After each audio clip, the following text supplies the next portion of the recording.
मैं जब आया तो तुम और प्रीति ऐसे, सोचो अगर ये वीडियो मैंने किसी को दिखा दिया तो। तुम समझदार हो, इशारा तो समझ गई हो। तुम प्रेग्नेंट हो? मुझे अबॉर्शन करवाना है। क्यों? मेरे साथ रेप हुआ है, जबरदस्ती हुई है मेरे साथ। मैं ये वीडियो वायरल कर दूंगी। इस उम्र में आप ये बदनामी छीन नहीं पाएंगे।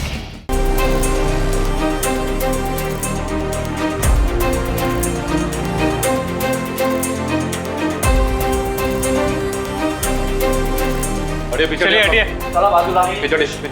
हटिए, हट गया ना।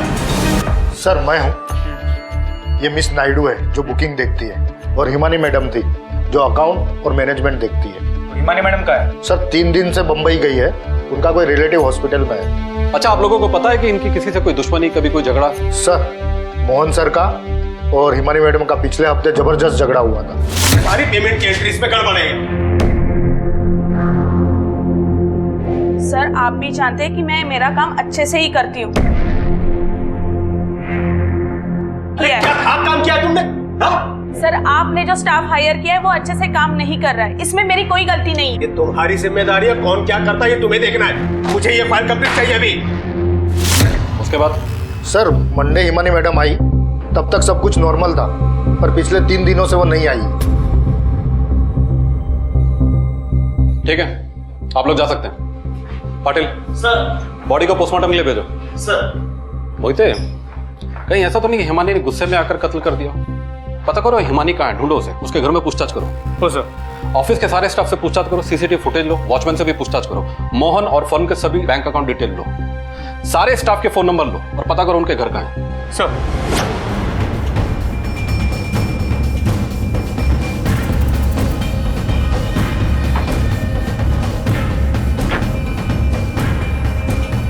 आपके पति मोहन पाटिल घर से कब गए थे? ज्या दिवशी मर्डर झाला ना साहेब, उसके 1 दिन पहले गए थे।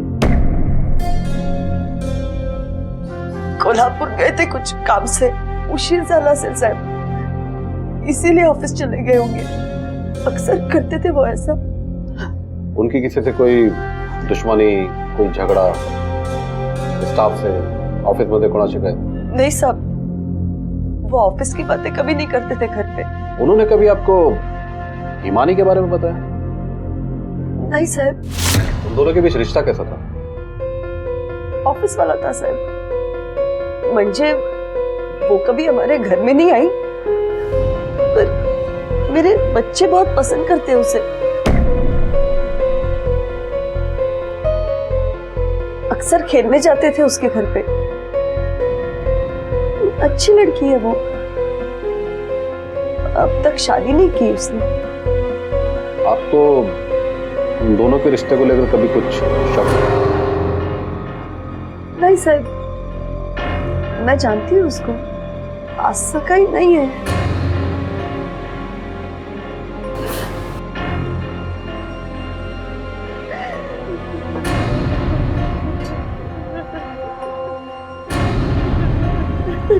काय झालं रे हे सगळं, काय झालं?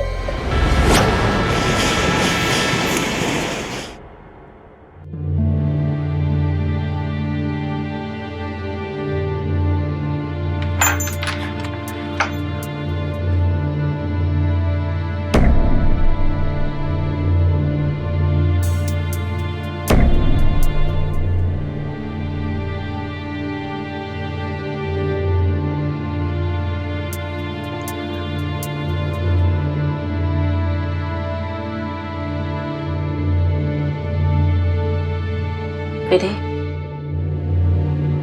तुम ठीक तो हो ना? क्या हुआ है? अच्छा चलो, कुओं की वैन आने वाली है, लेट्स गो। पता नहीं कहाँ गई ये लड़की, कहकर गई थी कि बाहर जा रही है। मैं तो तंग आ गई हूँ इस लड़की से, ना शादी की ना घर बसाया, बस मेरी छाती पर बैठी है।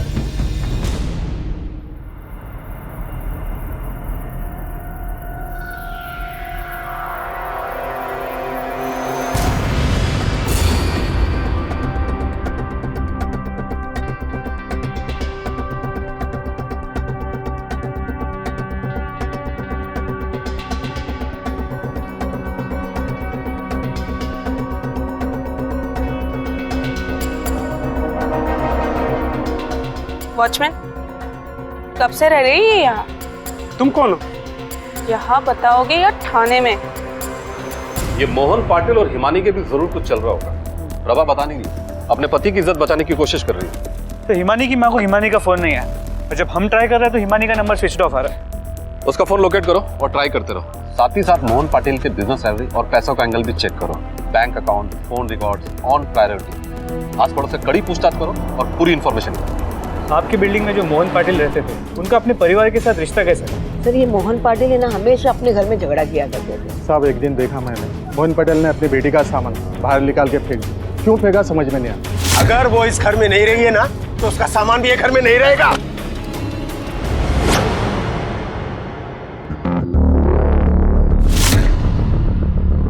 सर, आसपास के लोगों से पता चला कि मोहन पाटिल बहुत ही खड़ूस और झगड़ालू किस्म का है। लोगों पे घूम चलाने की आदत थी।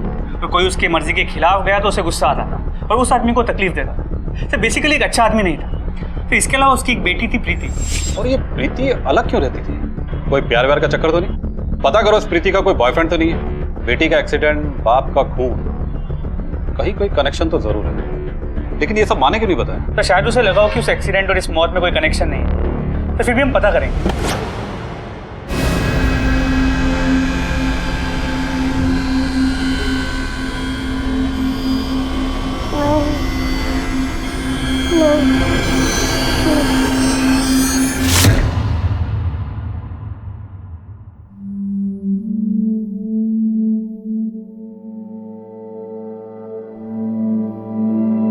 तेरा टिफिन।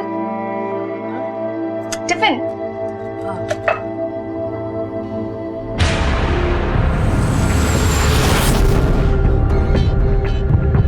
बेटे, ये तुमने किया है क्या? ये सवाल तो मैं तुमसे भी पूछ सकती हूँ। पुणे में मोहन पाटिल की रहस्यमय हत्या और अतीत में उसकी बेटी प्रीति की मुंबई में एक रोड एक्सीडेंट में अज्ञात मौत। क्या एक ही परिवार में होने वाली ये दो मौतें महज एक इत्तेफाक था या फिर इन दोनों के बीच में कोई गहरा ताल्लुक था? पुलिस के लिए ये केस नहीं बल्कि एक बड़ी चुनौती है। जैसे जैसे इनकी परतें खुलती जाएंगी तो सामने आएंगी कुछ ऐसी कहानियां जो शायद सोच से भी परे हों। सर, हिमानी का फोन मुंबई में ट्रेस हुआ है लेकिन एग्जैक्ट लोकेशन पता नहीं चल रही क्योंकि फोन कंटिन्यूअस मूवमेंट में है। मोहन पाटिल के अकाउंट का एनालिसिस? सर, मोहन पाटिल के अकाउंट बुक्स और कॉल रिकॉर्ड्स। सर, पता चला है पिछले 2 महीनों में उसके अकाउंट में एक बार 5 लाख रुपए कैश डिपॉजिट हुए। उसके 1 महीने बाद 2 लाख कैश विड्रॉ। इसके अलावा और कोई अनयूजुअल ट्रांजैक्शन नहीं है। मोहिता, पता करो ये अनयूजुअल ट्रांजैक्शन कहां से और क्यों हुए। Sir, Hey, write the paper. I will. और जैसे मेरा एग्जाम खत्म होगा मैं सबसे पहले जॉब ढूंढ लूंगी। तुम कितना कुछ कर रही हो हमारे लिए। No. मुझे भी तुम्हारी हेल्प करनी। No, no, no, no, no, no, no. तुम्हें आगे पढ़ाई भी करनी है और पीहू का ख्याल भी रखना है। Take care. Bye. Bye. Bye.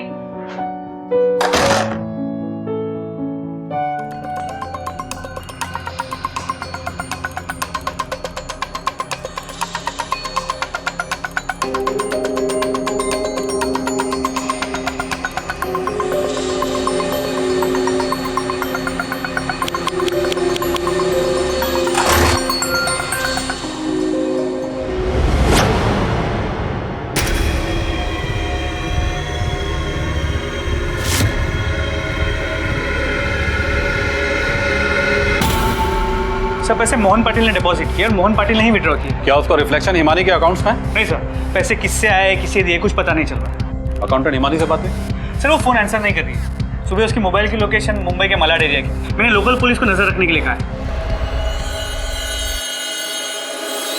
Sir, ज्यादा तो कोई इन्फॉर्मेशन नहीं मिली लेकिन हम पता करने की कोशिश कर रहे हैं कि हिमानी यहाँ पुणे से मुंबई की जाती थी। मोहिता, हिमानी को जल्द से जल्द ढूंढो। उसकी फोटो शेयर करो नेट पे। सर, हम कोशिश कर रहे हैं। अच्छा, वो मोहन पाटिल के कॉल रिकॉर्ड्स के बारे में कुछ और पता चला? तो उसके कॉल रिकॉर्ड से पता चला है कि मुंबई अक्सर जाया करता था, लेट इवनिंग पहुंचता था और अगले दिन सुबह वापस आ जाता। ऐसा कौन सा बिजनेस करता था रात में? उसके फोन के मुंबई लोकेशन को ट्रेस करो, पता करो कहाँ जाता था। सर, एक और बात, पिछले महीने के 5 और 6 तारीख को मोहन पाटिल के नंबर से एक नंबर पे कई बार कॉल्स हुए। उसके बाद 2 दिन तक कुछ नहीं। फिर 9 तारीख को उस नंबर पे फिर से 2 बार कॉल किया गया और सर 9 तारीख को ही मोहन पाटिल के अकाउंट से 2 लाख रुपए कैश विड्रॉ हुए। मोहिते, ये नंबर हमारे लिए बहुत ही इंपॉर्टेंट है, पता करो किसका है। सर। नीट खा बाळा, मग गुड बॉय होणार ना, बिग बॉय एकदम.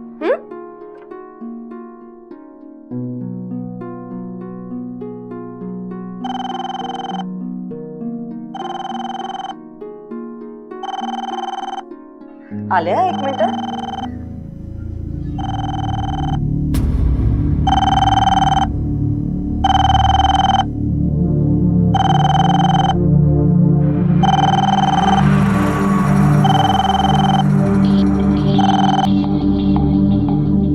हेलो, हाँ बोल बिट्टू. माँ, माँ,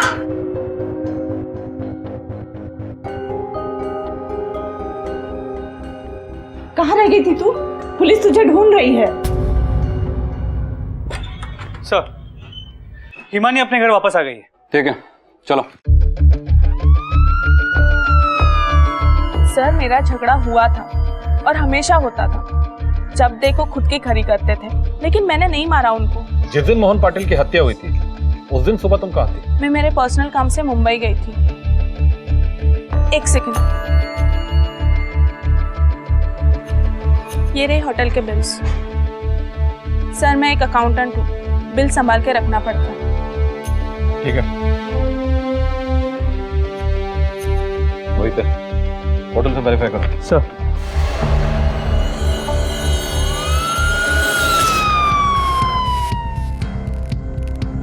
सर, विक्की लॉज वालों ने कंफर्म किया है हिमानी उन्हीं के यहाँ थी. उस दिन सुबह? सर वही थी. उसने चाय मंगाई थी जिसमें अदरक नहीं था, इसलिए उसने वेटर से झगड़ा भी किया था. कोई तो कनेक्शन जरूर है. लड़की बहुत ही स्मार्ट है, देखा नहीं कितना शांत और सॉर्टेड पेश आ रही थी. फिर कुछ तो और था, हम उस पर नजर रखे हुए हैं. मोहन पाटिल का जो फोन नंबर था उसका क्या हुआ? सर उस नंबर पे हम फोन कर रहे हैं, फोन रिंग भी हो रहा है, लेकिन वो उठा नहीं रहा. ठीक है.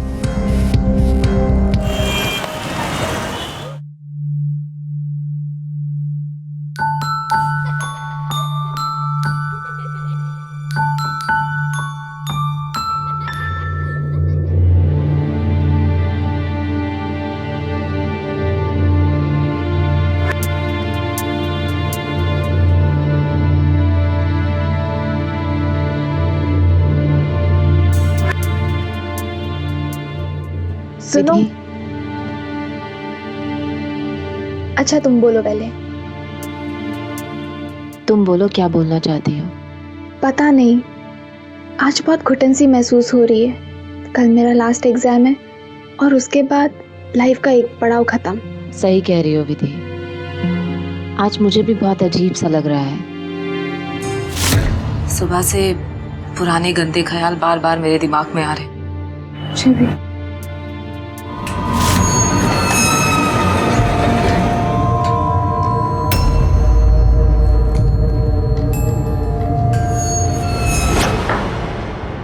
विधि, तुम प्रेग्नेंट हो? मुझे अबॉर्शन करवाना है. क्यों?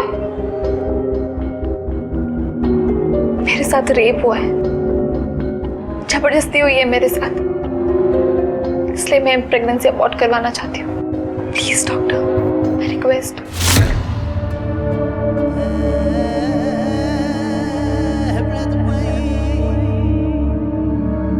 विधि और सोनम की जिंदगी में भी उलझे हुए रिश्तों ने उन्हें चोट पहुंचाई थी. कहते हैं कि जो खुद तकलीफ से गुजरता है, जिस पर बीतती है, वो दूसरों के दर्द को समझता है. और शायद सोनम और विधि के बीच भी यही हुआ था. दोनों एक दूसरे का सहारा बनकर एक दूसरे की मदद के लिए खड़ी थी. पर विधि की कोख में किसका बच्चा था? कुहू जैसी बच्ची को दोनों माँ बाप बनकर संभाल रहे थे, तो फिर अपनी कोख का बच्चा विधि को क्यों नहीं चाहिए था? लेकिन इस सब का मोहन पाटिल की हत्या से क्या ताल्लुक था? पुलिस इस केस की तह तक जाने की कोशिश में जुटी थी.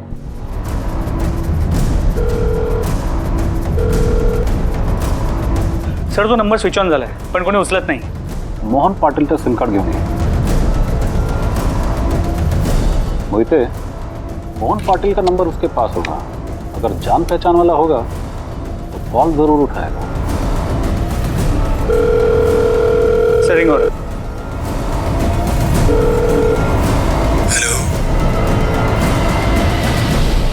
चरण, मोहन पाटिल के बैंक डिटेल्स और कॉल रिकॉर्ड के मुताबिक हमें यह पता चला है कि 9 तारीख को मोहन पाटिल ने अपने अकाउंट से 2 लाख रुपए कैश विड्रॉ किए और ठीक उसी दिन उसकी एक फोन नंबर पे सबसे ज्यादा बात हुई और वो नंबर तेरा था। पेशे से तू पेशेवर कातिल है।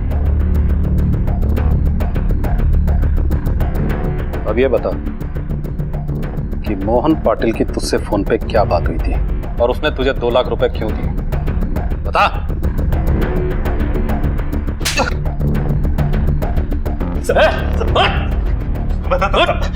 बता तो सब। उनकी बेटी थी प्रीति, मुंबई में पढ़ाई करती थी। उसी को मारने के लिए मोहन पाटिल ने मुझे सुपारी दी थी सब।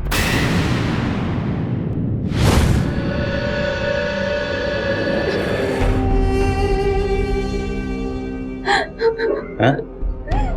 पैसे देगी मुझे तो? पैसे देगी? ये सब तुम रख लो, लेकिन प्लीज मुझे मत मारो, प्लीज प्लीज मुझे मत मारो।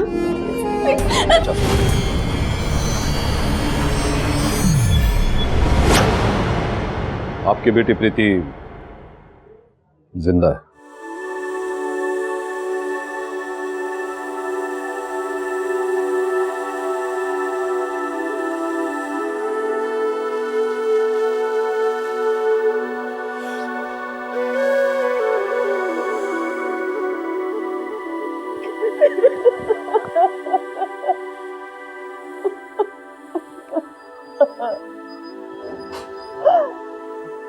आपके पति प्रीति से इतना नाराज क्यों थे?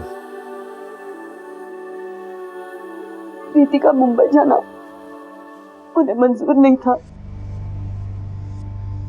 वो नहीं चाहते थे वो घर छोड़ के चली जाए।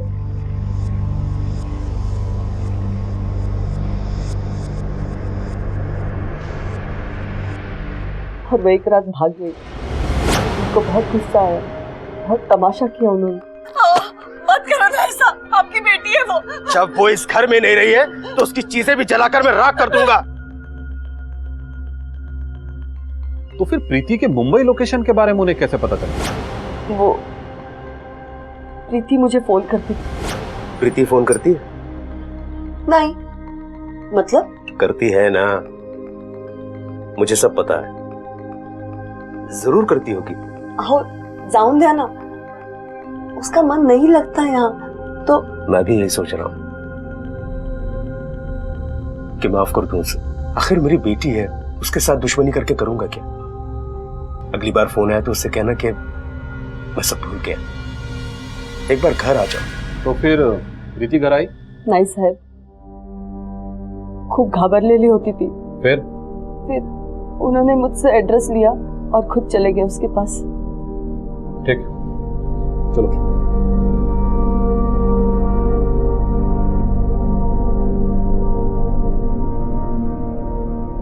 प्रीति घर से भाग गई। मोहन पाटिल ने अपनी मीठी मीठी बातों से प्रीति को पटा लिया और उसको मारने के लिए चरण को सुपारी की। और जब यह बात प्रीति को पता चली कि उसका बाप उसकी जान लेने पर उतारू है तो उसने अपने बाप को ही मार दिया। प्रीति जिंदा है, मतलब उसने ही मोहन पाटिल को मारा है। इस प्रीति को ढूंढना पड़ेगा।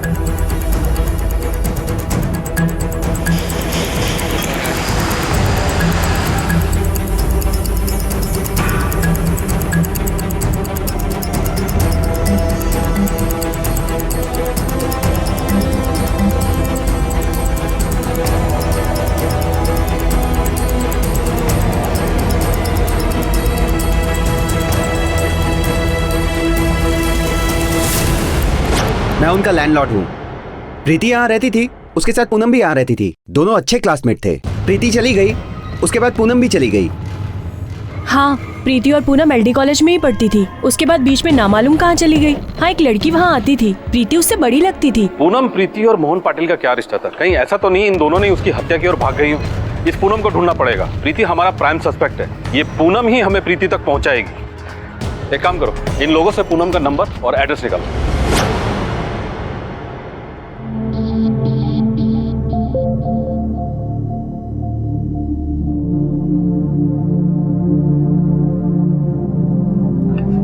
घे चपाती। आमटी आणू का तुला?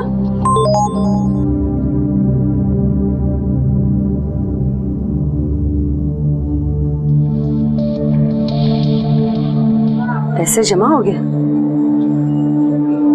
चलो अच्छा हुआ। आंटे आमटी तुला? सर, पूनम मिश्रा का एड्रेस मिल गया है। चलो सर।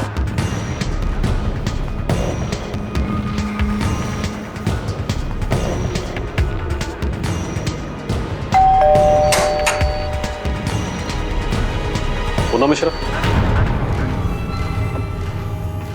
सर प्रीति और मैं रूममेट्स थे, लेकिन सर प्रीति काफी डिस्टर्ब रहा करती थी। क्या हुआ प्रीति? देख, अपने काम से काम रख। Just don't interfere, okay? प्रीति की कोई और भी दोस्त थी? कोई खास, कोई बॉयफ्रेंड? जी हाँ सर, थी सोनम अरोरा। सोनम अरोरा? सर एक दिन लंच के लिए कैनवस रेसिडेंसी होटल के रेस्टोरेंट में गए थे और वहाँ पे प्रीति को अचानक से हंसते हंसते रोना आ गया, तो वो उठकर वॉशरूम चली गई। Excuse me.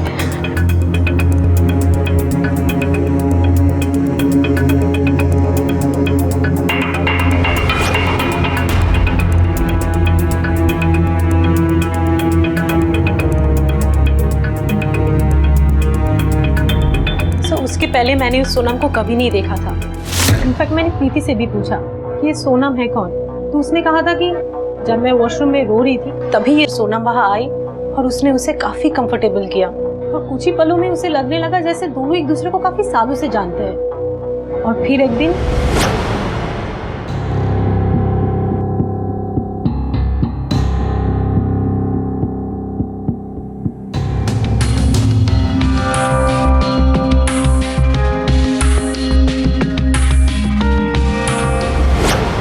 मुझे ये सब चीज बिल्कुल पसंद नहीं आया। ये सब क्या है प्रीति? क्या मतलब तू उस लड़की के साथ क्या कर रही है? That's none of your concern. मेरी लाइफ है। But I'm concerned about you, okay? Hello, तुझे रहना रहे वरना मत रहे। मैं तेरी भलाई के लिए बोल रही हूँ प्रीति, just understand. Please, मुझे उसके साथ रहना है नहीं रहना, that is my decision. But मुझे बताएगी मेरी लाइफ के बारे में अब। सर एक दिन मैं घर आई तो प्रीति नहीं थी। मैंने उसे घर में ढूंढा, उसे मैंने काफी फोन भी किया पर उसका फोन स्विच ऑफ था, प्रीति गायब हो गई थी और फिर मैं भी वहां से चली गई। हमें किसी भी तरह से प्रीति तक पहुंचना होगा। इस मोहन पाटिल के मुंबई कॉल लोकेशन को प्रायोरिटी से ढूंढो। मोहन पाटिल प्रीति से ही मिलने आया करता होगा, लेकिन क्यों? सर, मोहन पाटिल के मुंबई लोकेशन ट्रेस की जा रही है। कल सुबह तक रिपोर्ट आ जाएगी।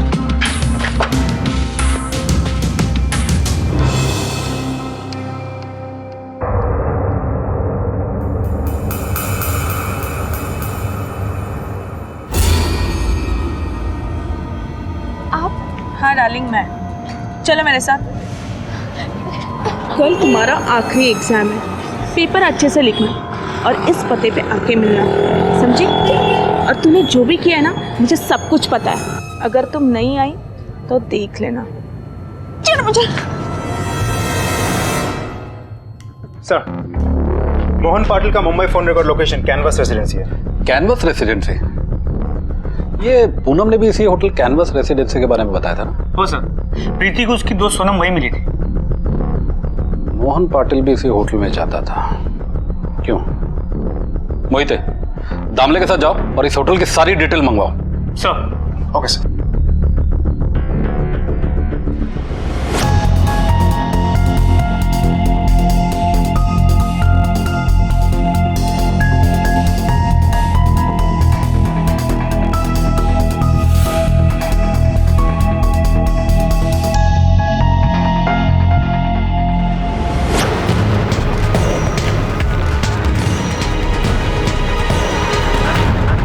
क्या हुआ विधि? बीती बातों को भूल जाओ और अपने फ्यूचर के बारे में सोचो। चलो अब सो जाओ।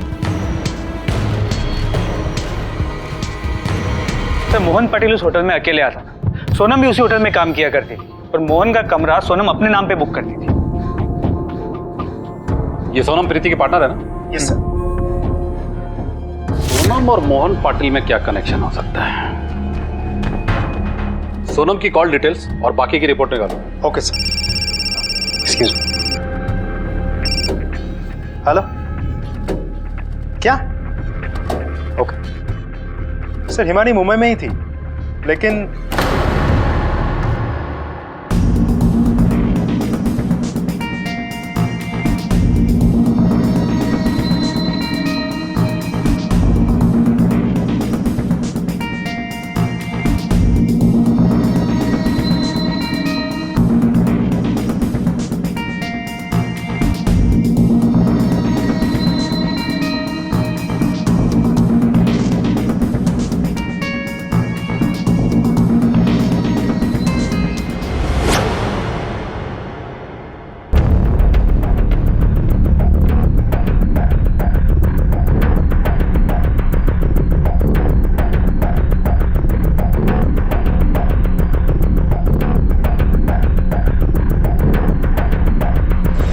सर पे किसी भारी चीज से वार किया गया और चेहरे पे तेजाब भी फेंका गया। सर ये फोन मिला, यहाँ से आखिरी कॉल किसी जान को किया गया था। जान?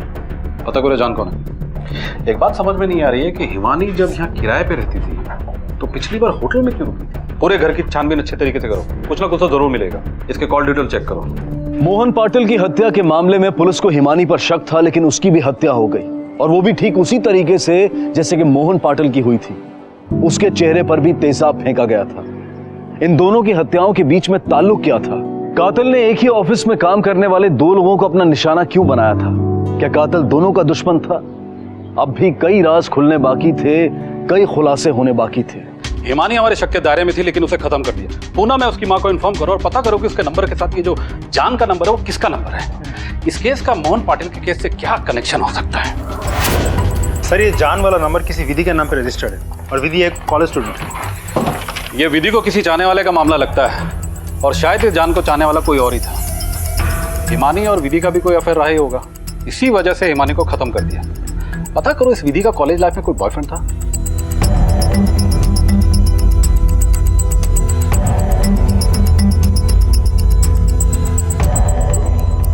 ये विधि है, ये प्रीति है। प्रीति अभी जिंदा है और ये सोनम अरोड़ा इसकी खास दोस्त है। लेकिन एक बात पक्की है कि इस लड़की की अपने बाप मोहन पाटिल से बिल्कुल भी जमती नहीं, जिसकी वजह से उसने बड़ी ही प्लानिंग के साथ अपने बाप की हत्या की और अपनी आइडेंटिटी छुपाकर विधि बनकर सबकी आंखों में धूल झोंक रही है। सर मतलब प्रीति उर्फ विधि ने मोहन पाटिल के साथ साथ हिमानी को भी मार दिया? विधि के नाम पे जो फोन रजिस्टर्ड है उस एड्रेस पे जाओ, सोनम भी मिलेगी।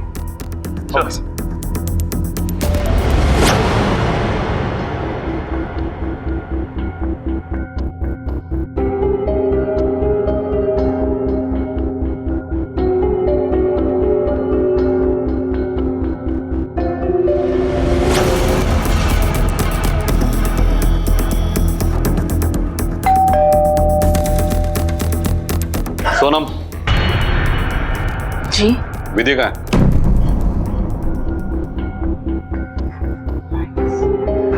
सर विधि कल रात से घर नहीं आई।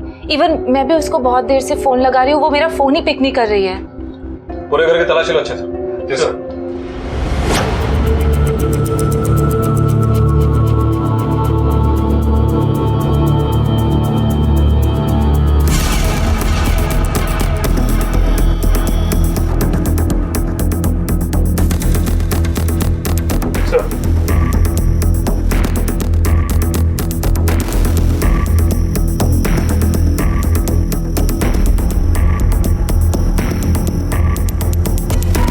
सर ये बच्चे मिली अंदर। ये बच्चे किसकी है? सर ये बच्ची मेरी और विधि की है, हमने अडॉप्ट की है। सोनम ये बच्ची अकेले से तुम्हें लेकर नहीं जा रहे, लेकिन बिना हमारी परमिशन के तुम कहीं बाहर नहीं जा सकती, और जैसे ही विधि आए हमें तुरंत इन्फॉर्म करना। जी।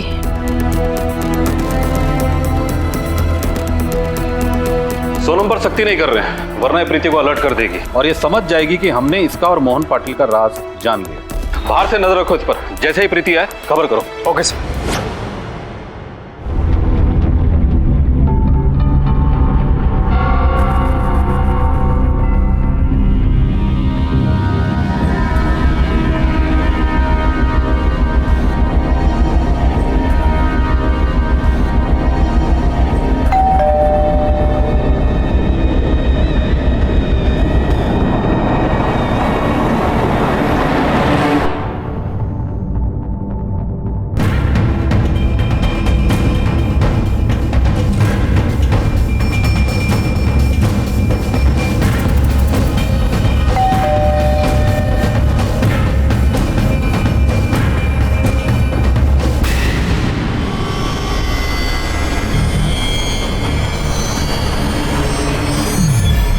आखिरकार पुलिस के हाथ उस गिरेबान तक पहुंच ही गए जिसके लिए जाल बिछाया गया था।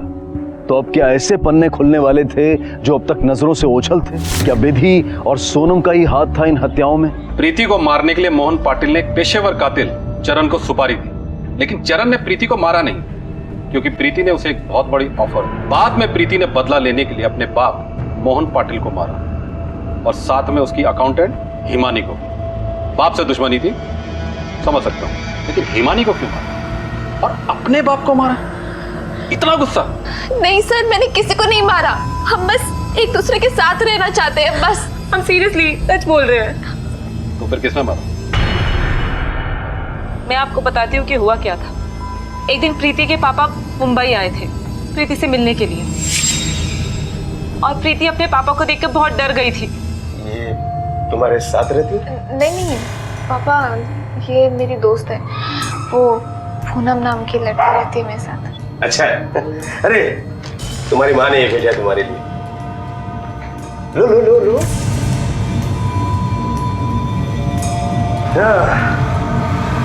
बेटा मैं 2 दिन रुकूंगा यहाँ। 2 दिन के बाद प्रीति के पापा मुंबई से चले गए। हम दोनों ने राहत की सांस ली।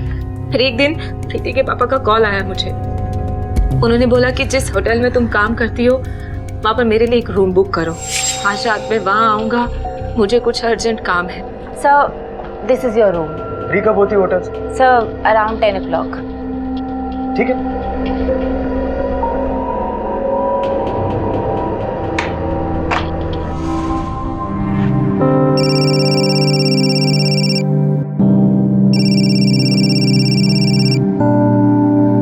जी सर।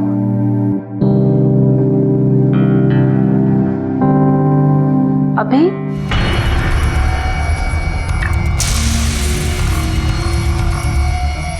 अकेले बैठे बैठे बोर हो रहा था।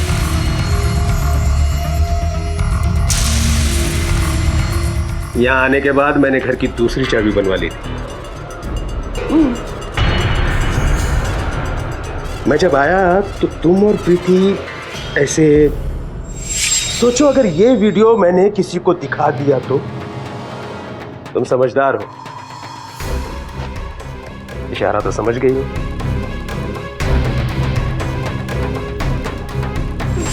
मोहन पाटिल फिर बार बार आने लगा। हाँ सर। और तुम अपने नाम पे उसके लिए होटल बुक करती रही। मोहन पाटिल तुम्हारे साथ जो कुछ भी कर रहा था वो हिमानी को पता चल गया था, है ना? लेकिन ये हिमानी चाहती क्या थी? हिमानी प्रीति को टीन एज से एक्सप्लॉइट करती थी।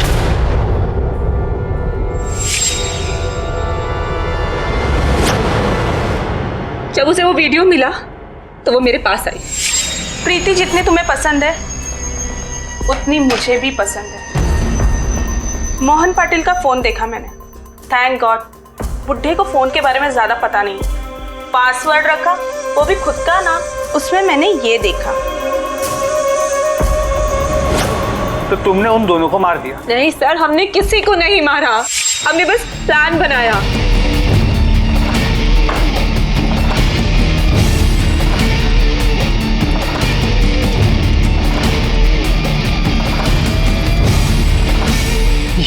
ये आज के बाद अगर आपने मुझे या विधि को कॉल करने की कोशिश भी की ना तो मैं ये वीडियो वायरल कर दूंगी, और इस उम्र में आप ये बदनामी छीन नहीं पाएंगे, समझे? सर हमने डिसाइड किया कि प्रीति अब मेरे साथ रहेगी, हम अपनी फैमिली शुरू करेंगे। अच्छा, तुम लोगों की जिंदगी में ऐसा और कौन है जो तुम लोगों के सबसे ज्यादा करीब हो?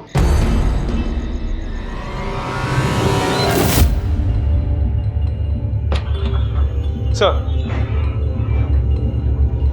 आपका शक सही निकला। हिमानी के मर्डर वाले दिन दोनों माँ बेटे मुंबई में ही थे, और प्रीति ने जिस लैंडलाइन के बारे में बताया था उसने वाकई उस नंबर पे एक पीसीओ से कई बार फोन किया। उस नंबर की सारी डिटेल्स।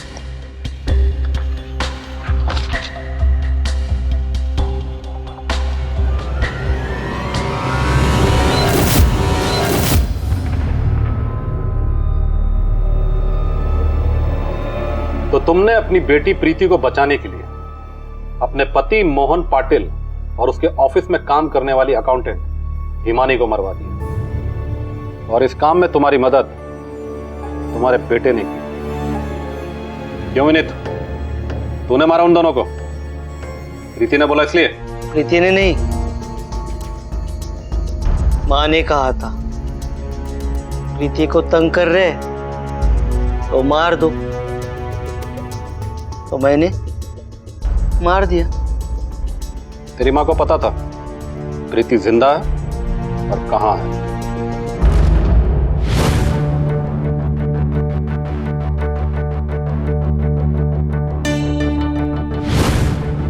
लेकिन तेरी बहन तो गई, तेरा क्या होगा? तेरी माँ का क्या होगा? वो है, हाँ मैं मिला हूँ मैं उससे, हाँ।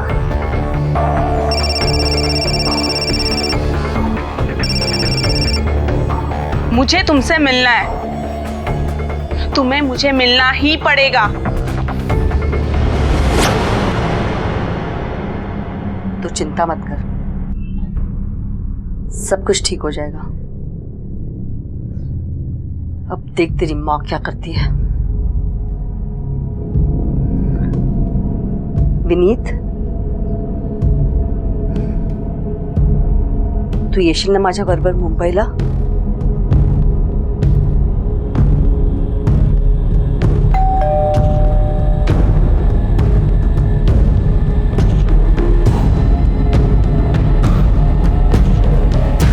नमस्ते, आइए।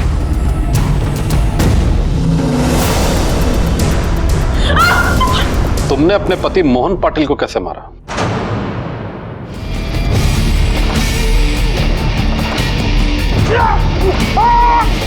मैंने अपनी पूरी जिंदगी पहले अपने बाप के डर से, फिर अपने पति के डर से गुजारी थी।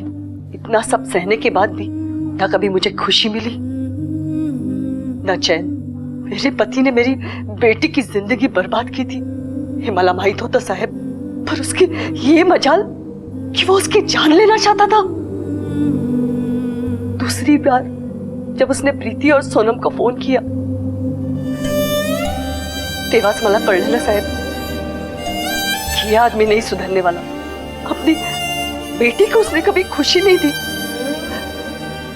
पर जब वो खुद अपनी खुशी ढूंढना चाहती थी तब चला गया उसके पास आग लगाने। मैं ये सब कैसे देख सकती थी? इसीलिए मैंने मार डाला।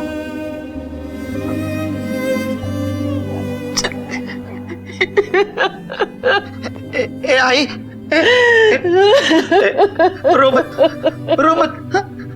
कुछ नहीं होगा, प्रीति को कुछ नहीं होगा।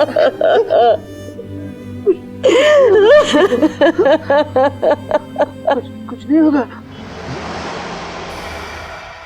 कहिए, क्या सेवा कर सकता हूँ मैं आपकी? साहब, आमची मुलगी आरती, सवेरे उसका फोन आया था मुझे। आरती आई। हाँ बेटा। मुझसे अब बर्दाश्त नहीं होता। आई बेटा, तू क्या कह रही है? क्या बर्दाश्त नहीं होता? हाँ बेटा, तू है कहाँ? नरक में। अगर अब और नहीं आई, मैं जा रही हूँ। आरती कहाँ जा रही है? चाह से कोई वापस नहीं आ सकता। आखिरी बार आपकी आवाज सुननी थी। आई। आरती, सुबह उसका फोन आया था, लेकिन तो 12 घंटे हो गए हैं। आप उस वक्त क्यों नहीं आई हमारे पास जब उसका फोन आया था? मुझे लगा ऐसे ही किसी बात पे परेशान होके फोन कर लिया होगा। वो ऐसा करेगी नहीं। लेकिन पूरा दिन फोन लगाने के बाद भी एक बार भी उससे बात नहीं हुई साहब। इसीलिए हम लोग। कहाँ रहती है आपकी बेटी? पता नहीं साहब। क्या मतलब? दरअसल 10 बरस पहले उसने घर से भागकर शादी की थी। उसके बाद से हमारा उसके साथ कोई रिश्ता नहीं था। वो कहाँ रहती थी, किस हाल में थी, हमें कुछ नहीं पता था। 10 बरस के बाद आज अचानक उसका फोन आया था। साहब, मुझे बहुत डर लग रहा है, हमारी मदद कीजिए।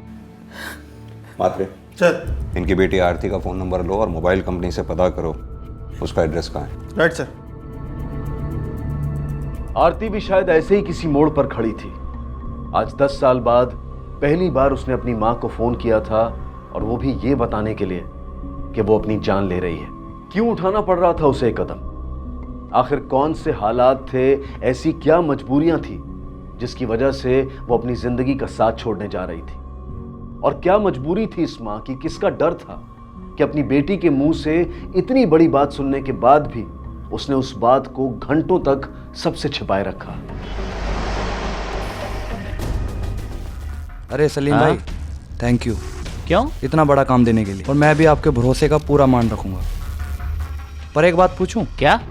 ये औरत कौन है? कायकुर है? ऐसे ही, बहुत खूबसूरत है। अगर थोड़ा पहले ले आते ना तो मजा आ जाता। साला अपना गाड़ी चला, पैसा ले, लड़की की लाश को ठिकाने लगा और निकल। सामने देख।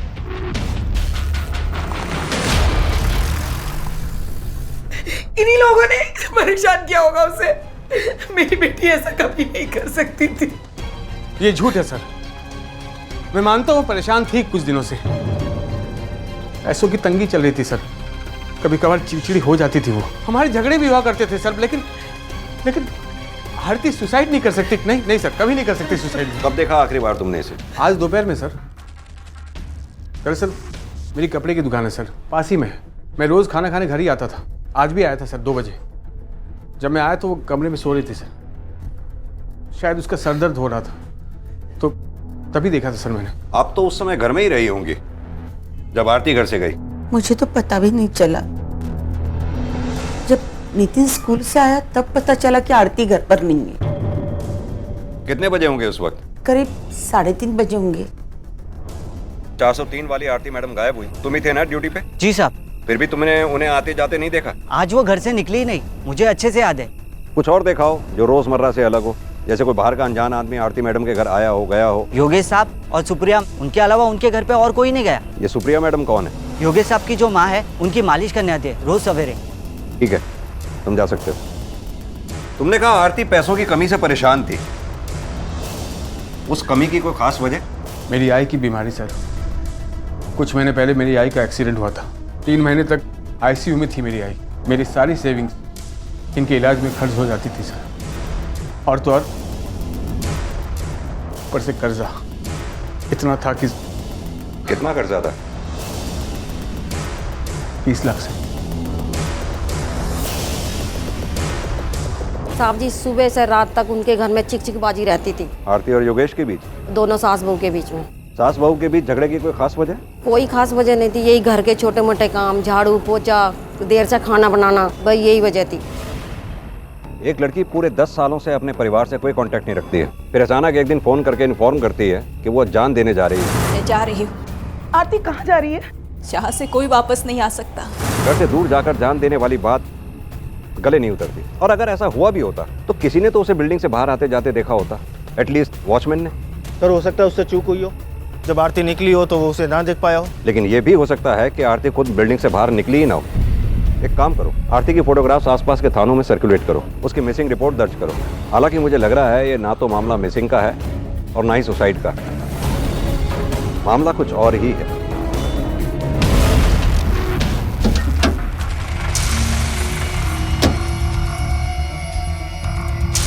नहीं खाया मुझे। बेटा देख, आई आएगी तो गुस्सा करेगी मेरे को, बोलेगी नितिन को अभी तक खाना नहीं खिलाया। हाँ हाँ, तू चाहता है बाबा को डांट पड़े, है ना? खा बेटा, खा ले निखिल, खूप छान झालंय जेवण। मुझसे बात मत कीजिए आप हमेशा मेरी आई के साथ लड़ती थी ना, इसलिए मेरी आई चली गई। अरे ध्यान से देख के करना, और थैली में पत्थर भर के ठीक से छेद कर देना, नहीं तो पता लगा पानी के ऊपर थैली तैरती हुई मिल रही है। सलीम भाई, कोई गड़बड़ नहीं होगी, मैं हूं ना, सब कुछ अच्छे से किया मैंने। काम करने दो यार। हो गया? हाँ हो गया सब, देखो।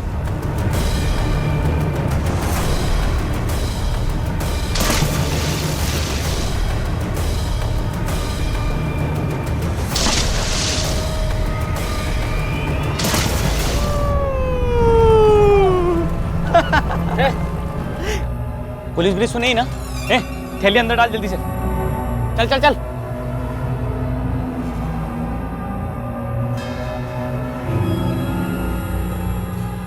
ये क्या साणे, ये पिकनिक मनाने का टाइम है? कौन है तू? अबे साले तू के बच्चे एक लगाऊं क्या? क्या कर रहा है रे तू? क्या है रे? चलो निकले यहाँ से, चलना, रात बहुत हो गई, लेट हो रहे हम लोग।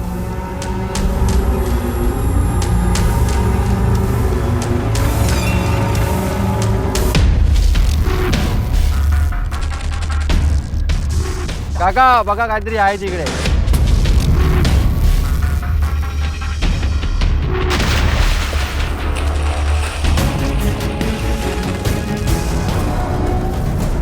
इन बॉडी पार्ट्स को देख के लगता है कि किसी फीमेल के। इसे फॉरेंसिक लैब में भेजो और गोताखोरों को बुलवा कर इसमें चेक करवाओ, हो सकता है कि बाकी के बॉडी के पार्ट्स भी मिले।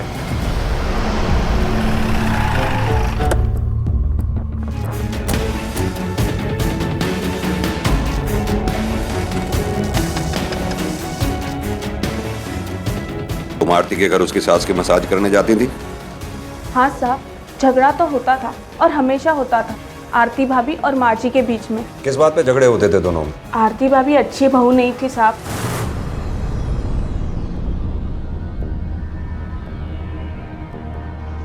सुप्रिया, भगवान तेरा भला करे। कितने अच्छे से मालिश करती है तू। पता नहीं तू नहीं होती तो क्या होता मेरा। और जो अपना पेट काट कर इसे आपकी मालिश के लिए पैसा दे रहे उनका क्या? हाँ, और जो दवाओं के लिए आपके हॉस्पिटल के लिए पैसे खर्च करे उनके लिए तो तारीफ का एक शब्द नहीं निकलता आपके मुंह से। अगर तू नहीं माझा मुलगा करतो माझ्यासाठी, तेरे बस में होता ना तो मुझे घर से बाहर निकाल देती तू। आप भूल रही है कि आपका बेटा मेरा पति भी है। उसका ये सब करने से ना मुझ पर और मेरे परिवार पर असर पड़ता है। तो क्या पाहिजे तुला? मारून जाऊं भाई? मार डाल मुझे। मैं आज योगेश को बता दूंगी ये सारी तेरी नौटंकी। यही तो मैं कह रही हूँ। ये सब जो नौटंकी चला रखी है ना, इसे अभी बंद कर दीजिए आप। अरे आपकी वजह से बहुत परेशानी में आ गए हैं हम। थोड़ा वो जो रिश्ता बचा है हम दोनों में वो तो जिंदा रहने दीजिए। आपके आने के बाद जितने झगड़े हुए हैं ना हमें, उतने तो पिछले 10 सालों में भी नहीं हुए हमें। देखा देखा सुप्रिया कैसी बोल रही है। मैं इसका रिश्ता बिगाड़ रही हूँ। ये चाहती हूँ क्या मैं? गलती चाहे जिसकी भी हो, माँ जी घर में सबसे बड़ी थी और आरती भाभी अगर उनका थोड़ा सुन लेती तो क्या होता।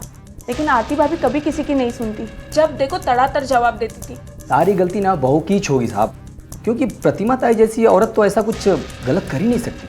अच्छा, तुम इतना दावे के साथ कैसे कह सकते हो? तुम्हारा क्या लेना देना उनसे? साहब 12-15 साल पुरानी पहचान थी।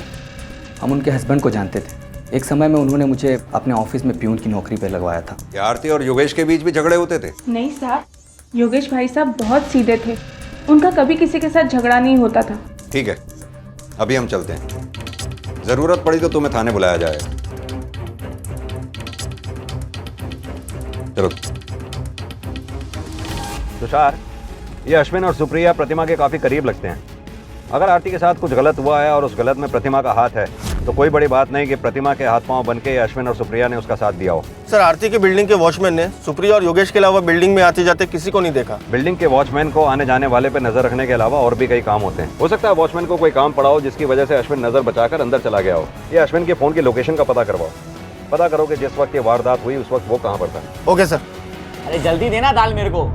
अरे लाई। और कुछ लाऊं? एक रोटी और।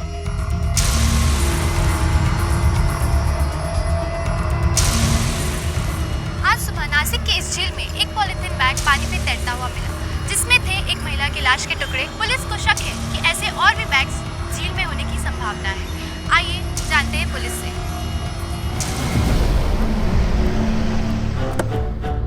सर, हमने अश्विन की फोन लोकेशन चेक की थी। उस दिन वो घर पर ही था, कहीं बाहर नहीं गया। ये आरती की फोटोग्राफ्स हमने सर्कुलेट की थी, एनी अपडेट? नहीं सर, अभी तक नहीं। दो बातें हो सकती हैं, या तो आरती गायब है या उसके साथ कुछ बुरा हुआ है। एक काम करो, उसके मिसिंग पोस्टर लगवाओ, शायद कोई मदद मिले। Right sir. मुझे लगता है हमें अब आरती की सास से दोबारा बात करनी चाहिए। बोलो सर, मैंने टीवी पे न्यूज़ देखी, वो लेक पे जो बॉडी पार्ट्स मिले ना, वो वाली। उसके बारे में क्या जानते हो? सर, मैं और मेरे फ्रेंड्स कल रात को लेक पे गए थे तो हमने 2 आदमियों को वहाँ देखा सर। उनका चेहरा देखा तुमने? पहचान सकते हो उन्हें? खूब अंधार होता सर, ठीक से देख नहीं पाया, पर हाँ एक आदमी उसको देखा मैंने, उसकी थोड़ी घनी दाढ़ी थी सर। क्या रे, चल निकला से। चलना, रात बहुत हो गई, लेट हो रहे हम लोग। और हाँ सर, उनके पास एक सिल्वर कलर की वैन थी सर, जिसमें से वो गए। चौड़ एक काम कर, लेक से हाईवे की तरफ एक ही रास्ता जाता है। उस रास्ते पे जितने भी सीसीटीवी लगे हैं उसकी फुटेज चेक करो। हाईवे पे ढाबे, एटीएम, पेट्रोल पंप, इस सब जगह पे छानबीन करो। वो दोनों जो भी है, सिल्वर रंग की वैन में उन दोनों को जरूर किसी न किसी ने तो देखा होगा। एक लड़की को आत्महत्या करने से रोकने की कोशिश से शुरू हुआ यह मामला पहले उसकी गुमशुदगी और अब उसकी हत्या के मामले में बदल चुका था। पुणे पुलिस अब भी आरती को जिंदा मानकर तलाश कर रही थी और वहीं नासिक पुलिस अब तक इस बात से अनजान थी कि जिस लाश के टुकड़े उन्हें मिले थे वो दरअसल पुणे में रहने वाली आरती के हैं। आरती की लाश को पुणे से नासिक ले जाया गया था ताकि पुलिस को गुमराह किया जा सके और जिन मुजरिमों ने ये काम किया था उन्हें इस बात की खबर लग चुकी थी कि पुलिस उनकी तलाश में है और उन्होंने अपने आप को बचाने की तैयारियां शुरू कर दी। राजेश, अरे सलीम भाई आप? सलीम भाई के बच्चे उस औरत की लाश के बाकी के टुकड़े कहाँ रखे? साले वो जो झील में बाकी के लाश के टुकड़े थे ना, पुलिस को मिल गए। कुत्ते की तरह ढूंढेगी पुलिस हमको। कुछ नहीं किया उनका, मेरे पास रखे। तेरे पास रखे? क्यों? अचार डालने वाला है उनका तू? देख, इससे पहले कि मुसीबत बढ़ जाए हमें कुछ ना कुछ करना पड़ेगा। जा कुछ मुंह ढकने के लिए लेके आ। एक मिनट रुको।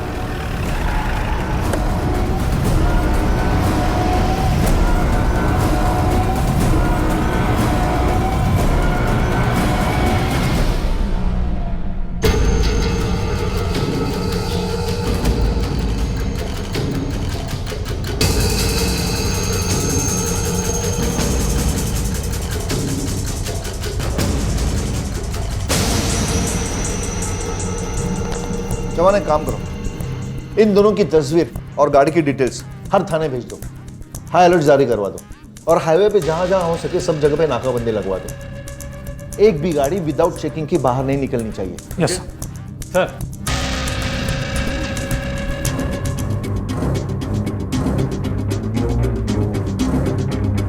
सर उन बॉडी पार्ट्स की फॉरेंसिक रिपोर्ट है। विक्टिम फीमेल है, एज करीब 30 से 35 साल।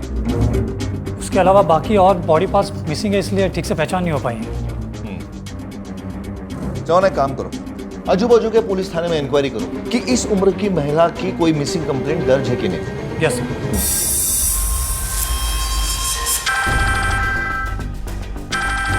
हेलो।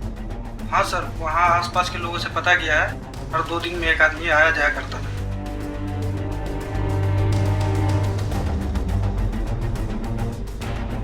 प्रतिमा जी, पता चला है आपके और आपके बहू के बीच में रिश्ते कोई खास अच्छे नहीं थे।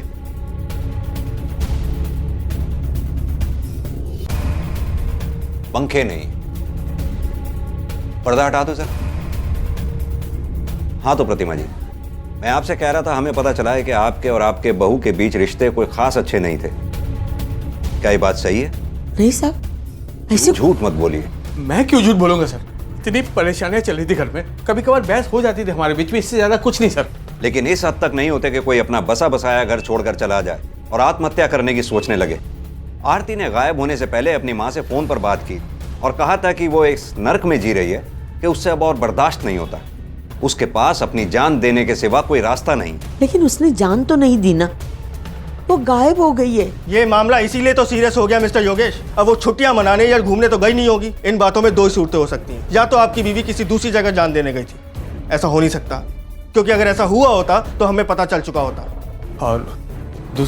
और दूसरी सूरत ये हो सकती है कि आरती का कत्ल किया गया हो यहाँ इस घर में, और उसकी लाश को छिपाकर यहाँ से ले जाया गया हो, जिसकी वजह से ना तो उसे वॉचमैन ने देखा और ना ही किसी और ने इस घर से जाते हुए।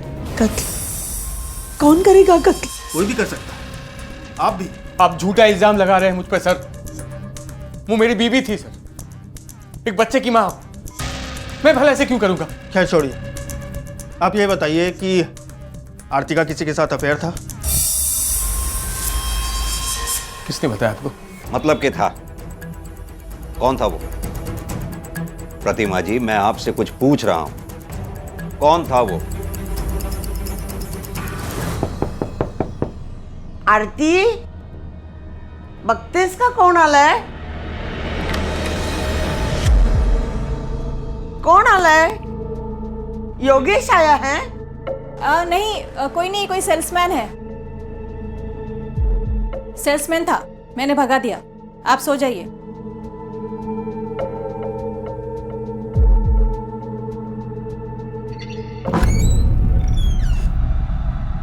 उसके थोड़ी देर बाद दरवाजा खुला। आरती, आरती। वो वापस जा रहा था, लेकिन मुझे दिखाई नहीं दिया, इसलिए मैं खिड़की तक गई उसे देखने के लिए। कौन था वो? माधव, योगेश का दोस्त, बिजनेस पार्टनर। आपने अपने बेटे योगेश को बताया नहीं इसके बारे में? मैंने बताया उसे, पण त्याचा विश्वास नाही बसला माझ्या बोलण्यावर। उसने कहा कि वो कुछ दुकान का सामान लेने आया होगा, लेकिन मुझे पूरा विश्वास था। आरती और उसके बीच में कुछ तो चल रहा था। ये बकवास है सर। आई को गलतफहमी हो गई थी। माधव मेरा पार्टनर ही नहीं, करीबी दोस्त भी है। वो कभी ऐसा कुछ नहीं कर सकता। ना ये आरती वैसी लड़की है सर। कैरेक्टर सर्टिफिकेट है उन दोनों का आपके पास, और ये माधव कहाँ मिलेगा?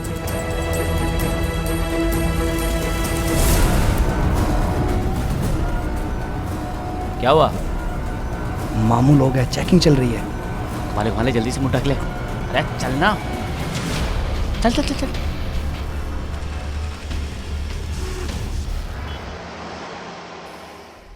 सर वो सुबह शाम पूजा का नियम बना हुआ है ना, इसलिए देर होगी। बताइए सर, क्या मदद कर सकता हूँ आपकी? माधव, जो भी हम तुमसे पूछने जा रहे हैं उसका सही सही जवाब देना। झूठ से सख्त नफरत है हमें। आरती के साथ कब से अफेयर चल रहा था तुम्हारा? क्या आप बात करें सर, आरती के साथ अफेयर? वो मेरी बहन जैसी है सर, और योगेश तो मेरे बचपन का दोस्त है। उसकी वाइफ के साथ नहीं सर, किसी ने शायद आपको रॉन्ग इन्फॉर्मेशन दी है सर। हमारा तो एकदम घर जैसे ताल्लुकात है, बचपन से हम लोग एक दूसरे के घर पे आना जाना। इनफैक्ट मैंने तो कई बार योगेश की मदद की है सर। अच्छा, ऐसा क्या खास किया था तुमने? सर जब योगेश की माँ की तबीयत खराब हुई थी तो मैंने 30 लाख रुपए दिए थे सर। 30 लाख? हाँ सर। सर आरती भाभी के गायब होने की वजह आपको योगेश से ही पता चल सकती है। मतलब? सर आरती भाभी जिस दिन गायब हुई उसके एक दिन पहले उन दोनों में बहुत झगड़ा हुआ, और मैं दुकान पे ही था जब। आज तुमने हद पार कर दी आरती। नहीं, मैं बर्दाश्त नहीं कर सकता ये सब। नहीं, मैं कुछ सुनने नहीं वाला। अब जो भी बात होगी आमने सामने होगी। बस मैं घर आ रहा हूँ। मैं आज इस पूरे मामले को ही मैं जड़ से खत्म कर दूंगा। माधव, मैं आता हूँ। मुझे भी सर पहली बार पता चला कि उन दोनों के बीच में कुछ ठीक नहीं चल रहा, और उसके अगले दिन आरती भाभी गायब हो। जब तक हम ना कहें शहर छोड़कर जाना मत। ठीक है सर।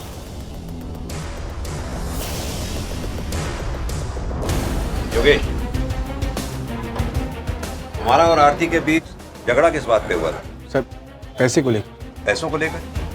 तुमने आरती से कहा था इस मामले को जड़ से खत्म कर दोगे, क्योंकि तुमसे अब और बर्दाश्त नहीं होता। मुझे बताओगे जरा ये बात पैसों की कमी में कहां और कैसे फिट बैठती है? वो सर, माँ के इलाज में पैसा बहुत लग रहा था सर। इस वजह से घर खर्ची में मैं पैसा नहीं दे पा रहा था आरती को। इस बात को लेकर आरती बहुत परेशान थी। आए दिन हमारे झगड़े होने लगे। इसीलिए मैंने कहा था सर कि इस किस्से को मैं आज ही खत्म कर दूंगा, और कुछ नहीं सर। जिसे तुमने खत्म कर भी दिया, आरती को खत्म करके। नहीं, मैंने ऐसा कुछ नहीं किया सर। तो फिर क्या हुआ था उस दिन? आई के इलाज के लिए 10 लाख और चाहिए थे सर, और मैंने माधव से पहले ही 20 लाख ले चुका था, और ये 10 लाख भी मैं माधव से मांगना चाहता था, लेकिन आरती उसके खिलाफ थी। उस दिन मैं दुकान पर था जब उसका फोन आया। हाँ बोलो आरती। योगेश, मैंने 3 लाख का इंतजाम कर लिया है, बाकी 7 लाख का भी हो जाएगा। माधव से मत मांगना। 3 लाख? इतनी बड़ी रकम का इंतजाम तुमने कहाँ से किया? मैंने अपनी और माँ जी की दोनों की सारी ज्वेलरी बेच दी है। ये तुमने क्या किया आरती? तुमने तो हाथ ही पार कर दिया यार। ये मैं बर्दाश्त नहीं कर सकता। आज इस पूरे मामले को मैं जड़ से ही खत्म कर दूंगा। चलो रखो फोन। क्यों किया तुमने ऐसा आरती? तुम्हारी हिम्मत कैसी हुई आई के गहने को हाथ लगाने की? मैंने उन्हें अपने लिए नहीं बेचा है योगेश, और फिर ये सब पैसे तुम्हारी आई के लिए तो काम आएंगे। फिर मैंने उनके ही नहीं अपने भी तो गहने बेचे हैं। आई का इलाज करवाना मेरा फर्ज है, और उनके गहने बेचकर इलाज करवाया तो क्या करवाया? थू है मुझ पर। तुम पहले ही 20 लाख का उधार ले चुके हो माधव से, क्यों अपना बोझ बढ़ा रहे हो? और फिर गहने होते किस लिए है? समय पर काम आए इसीलिए ना। चुप करो तुम।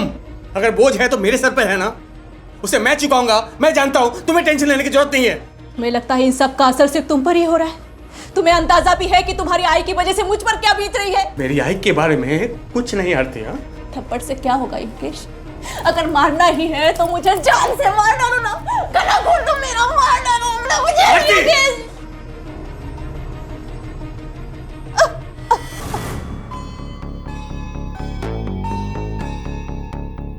जिंदगी में पहली बार मैंने हाथ उठाया था सर आरती पर। मैं उसे मारना नहीं चाहता था, लेकिन आईसीयू में थी, पैसे का इंतजाम नहीं हो पा रहा था सर। आरती की झुंझलाहट, ये सब कुछ मैं झेल नहीं पा रहा था। ये हो क्या रहा मेरी जिंदगी में? आई अब तक नहीं मिली आपको? आ जाएगी बेटा, आज। जो भूख लगी है ना, तेरे लिए कुछ मंगवाता हूं। खाना खाएगा बेटा?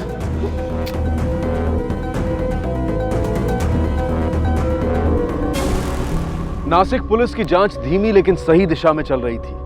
भले ही उस झील में मिले लाश के टुकड़ों की पहचान अब तक नहीं हो पाई थी, लेकिन उन दोनों मुजरिमों का सुराग मिल चुका था और उम्मीद थी कि बहुत जल्द पुलिस उन तक पहुंच जाएगी। दूसरी तरफ पुणे पुलिस को यह समझ में नहीं आ रहा था कि अगर आरती ने आत्महत्या करने का फैसला किया था तो उसने ऐसा क्यों किया होगा। उसका पति उससे बहुत प्यार करता था, एक बच्चा था जिससे वो बहुत प्यार करती थी। परिवार में पैसों की कमी थी और अपनी सास प्रतिमा से उसकी छोटी मोटी झड़प भी हो जाया करती थी, लेकिन ये कारण इतने बड़े नहीं थे कि जिसकी वजह से 30 साल की एक परिपक्व सोच वाली महिला अपनी जान देने निकल पड़े। कुछ भी साफ दिखाई नहीं दे रहा था, लेकिन इतना तय था कि कुछ और राज थे जिनका सामने आना अभी बाकी था। सर, आरती और माधव के कॉल रिकॉर्ड्स। सर, दोनों के बीच में 6 से 7 बार बात हुई है। सर, कुछ सेकंड से ज़्यादा बात नहीं हुई, ना ही कोई लेट नाइट कॉल्स। सर, दोनों के कॉल रिकॉर्ड देखकर लगता नहीं है कि दोनों के बीच में कुछ अफेयर जैसा है। लेकिन आरती के साथ झूठ क्यों बोलेगी? आरती के कॉल रिकॉर्ड से एक बात सामने आई है सर। क्या बात? सर, यही कि आरती की माँ शारदा। व्हाट? आरती के कई कॉल शारदा को आ चुके हैं। शारदा ने हमसे ये क्यों कहा कि पिछले 10 साल से उसने आरती की आवाज़ तक नहीं सुनी? साहब, मुझे बहुत डर लग रहा है, हमारी मदद कीजिए। 10 बरस के बाद आज अचानक उसका फोन आया था। उसने हमसे झूठ क्यों बोला? जी, आपको कोई गलतफहमी हुई है। पिछले 10 साल से उसका कोई फोन नहीं आया, उस दिन पहली बार ही फोन आया था। शारदा जी, आपके पूरे कॉल रिकॉर्ड्स हैं हमारे पास, और ये बात आप भी अच्छी तरह जानती हैं कि आप हमसे झूठ बोल रही हैं। अब आप ही सीधी तरह से बता दीजिए कि क्या और क्यों छिपा रही हैं आप। जब वो घर से गई थी उसके 2 साल बाद ही पहली बार फोन आया था उसका।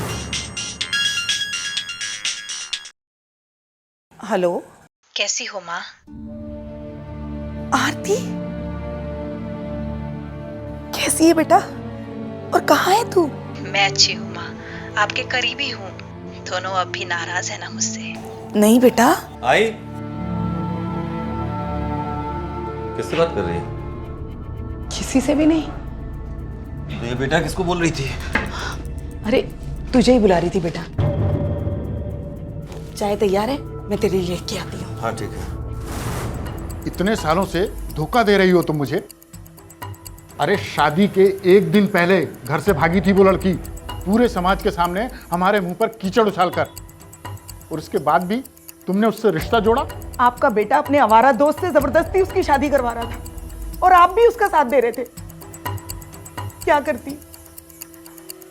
इसीलिए मैंने आपसे ये बात छिपाई कि अगर मेरे पति और मेरे बेटे को पता चल जाता तो। मानिक जी, कहीं ऐसा तो नहीं अपनी बेटी आरती को गायब करने में आपका या आपके बेटे का ही हाथ हो? आपको पता चला हो कि आरती मुंबई में है और उसकी वजह से आपके समाज में वही बेइज्जती का बदला लेने के लिए ही आपने उसे गायब कर दिया हो? नहीं साहब, ये क्या बात कर रहे हैं? अगर हमें उसे मारना ही होता तो क्या 10 साल तक इंतजार करते? नहीं साहब, हमने उसके साथ कुछ नहीं किया, ना मैंने और ना मेरे बेटे। ये आपका बेटा मुकुल जब से उसकी बहन आरती गायब हुई है एक बार भी हमारे सामने नहीं आया। कहाँ है वो? उसकी दुकान है मगरपट्टन में।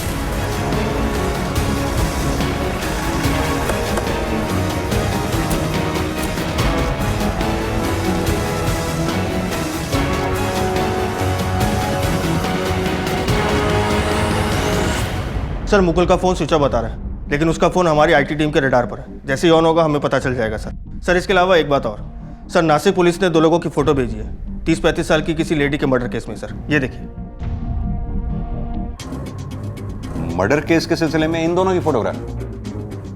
ये दोनों तो हमारे यहाँ 4-5 बार छोटी मोटी चोरी के सिलसिले में सजा काट चुके हैं। हाँ सर। सर, एक खास बात और। जिस दिन आरती गायब हुई थी उसके दूसरे दिन नासिक पुलिस ने एक लेडी के बॉडी पार्ट्स बरामद। हो सकता है वो बॉडी पार्ट्स आरती के हों। हाँ सर, हो सकते हैं, लेकिन सर उसके कुछ बॉडी पार्ट्स और सर गायब है, इसलिए उसको पहचानना मुश्किल है सर। इन दोनों की बॉडीज नासिक में ठिकाने लगाना और उसी दिन आरती का गायब हो जाना कोइंसिडेंस नहीं हो सकता। एक काम करते हैं तुषार, पहले इन दोनों को उठाते हैं। Right sir.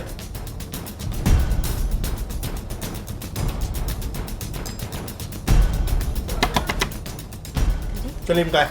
क्या हुआ सलीम? साहब, क्या किया सलीम ने? कहाँ है सलीम? मुझे नहीं पता साहब, वो बहुत दिन से घर नहीं लौटे। उसके पास कोई सिल्वर कलर की गाड़ी है? उसका नंबर दीजिए। 98।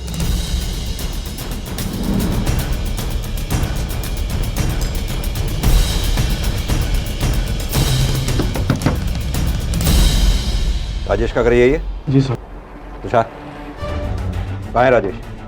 अब 2 दिन पहले बाहर गए हैं कुछ काम के लिए। राजेश के पास गाड़ी है? हाँ, वैन है। कौन से कलर की?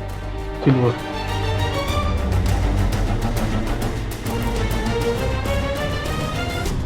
सर सलीम और राजेश दोनों गायब हैं और राजेश के पास वैसी ही सिल्वर कलर की वैन है जैसे नासिक पुलिस ने हमें इन्फॉर्मेशन दी थी। मैंने आईटी टीम को बोल दिया है उन दोनों के फ़ोन ट्रेस करने के लिए। गुड।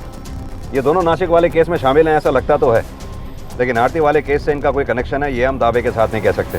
एक काम करो तुषार, अपने सोर्सेज से कहो ये मुकुल के बारे में पता करवाएं, क्योंकि फिलहाल हमारा मेन सस्पेक्ट आरती का भाई मुकुल ही है। Okay sir. आरती का अपना सगा भाई मुकुल वो शख्स था जिसके डर की वजह से आरती की मां ने पूरे 10 साल तक किसी को भनक तक नहीं लगने दी कि आरती और उनके बीच टूटे हुए रिश्तों के तार फिर से जुड़ चुके हैं, उनके बीच बातचीत होती है।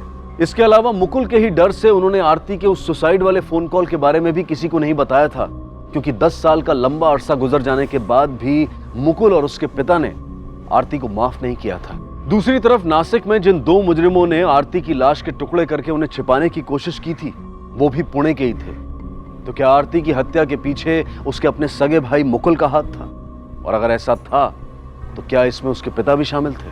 बहरहाल जैसे जैसे ये मामला आगे बढ़ता जा रहा था पहले से भी कहीं ज्यादा मुश्किल होता जा रहा था, पुणे पुलिस के लिए भी और नासिक पुलिस के लिए भी।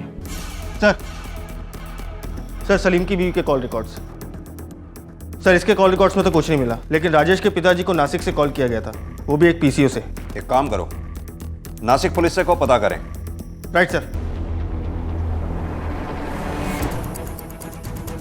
क्या इन दोनों को देखा? जी साहब, ये दोनों कल रात को यहाँ आए थे साहब, और कहीं फोन भी किया था। क्या दोनों गाड़ी से आए थे? वो नहीं साहब, ये दोनों पैदल ही आए थे। काफी दारू पी रखी थी। दारू पी रखी थी? हाँ साहब। क्या आसपास कोई दारू की दुकान है? हाँ साहब, तिकड़े। तिकड़े? हाँ।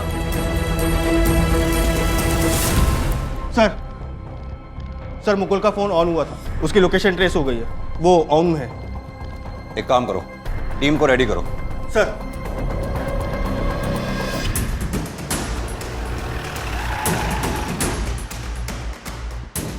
होशियार सर, बच के ना निकलने पाए, होशियार है ना। ओके सर, आओ। तुम मेरे साथ आओ।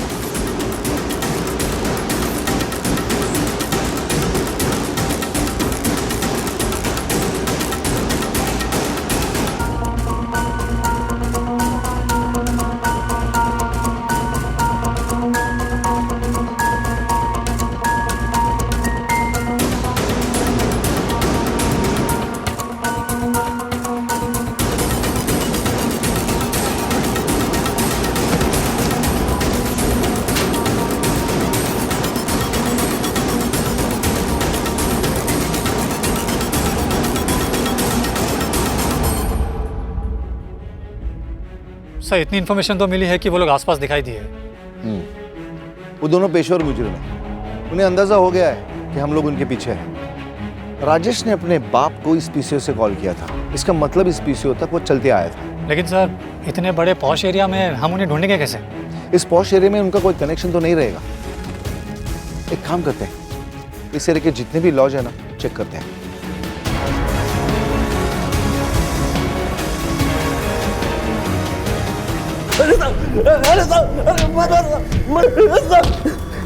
बोल, काय तेरी बहन आरती मार डाला ना उसे? काय म्हणतात साहब, काय को मारूंगा उसे?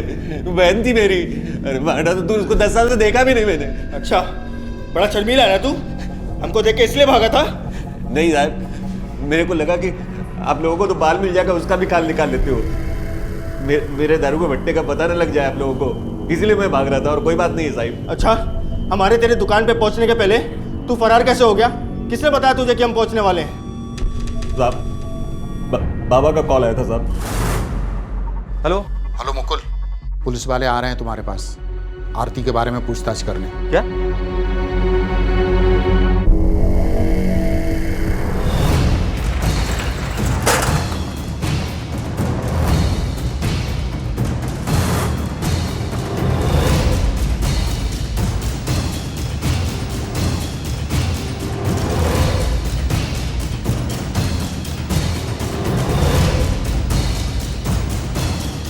सलाम सर।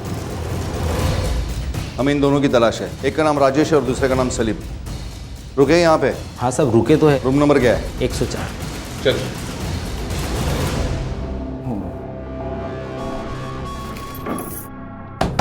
कौन है रे? साहब आपका ऑर्डर। आधा घंटा पहले ऑर्डर बोला, अभी लेके आया। आता हूँ, बाद में मेरे को खिलाना। अरे आएगा।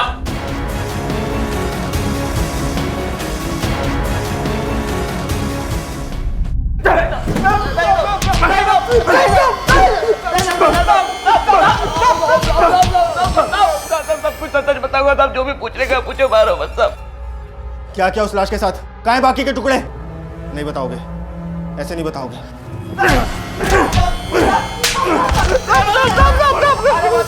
सब मेरे पास है, सब मैं ले चलूंगा आपको।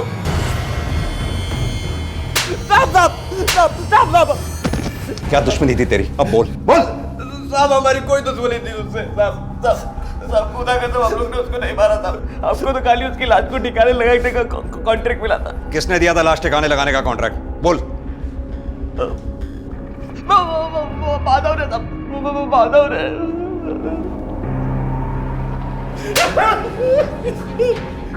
बता दो साहब, मैं मान रहा हूँ साहब कि मैंने उन दोनों को कॉन्ट्रैक्ट दिया था, लेकिन मैंने उसका खून नहीं किया साहब। देख माधव, ये मैं अपने एक्सपीरियंस के साथ कह सकता हूँ कि दूसरा थप्पड़ तू बर्दाश्त नहीं कर पाएगा, इसलिए सब सच सच बता दे, तूने आरती का मर्डर क्यों किया?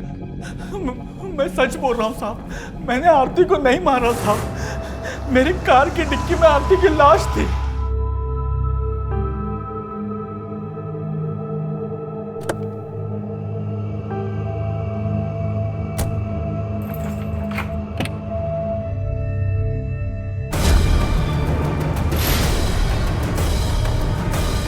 मैं डर गया था साहब, बुरी तरह से डर गया था मैं लाश देखकर,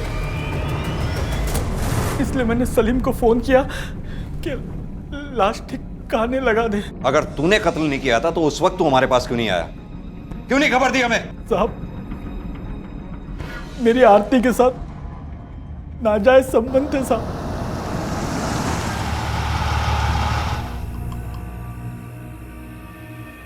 क्या हुआ माधव भैया, हम यहाँ पर क्यों रुके हैं? भैया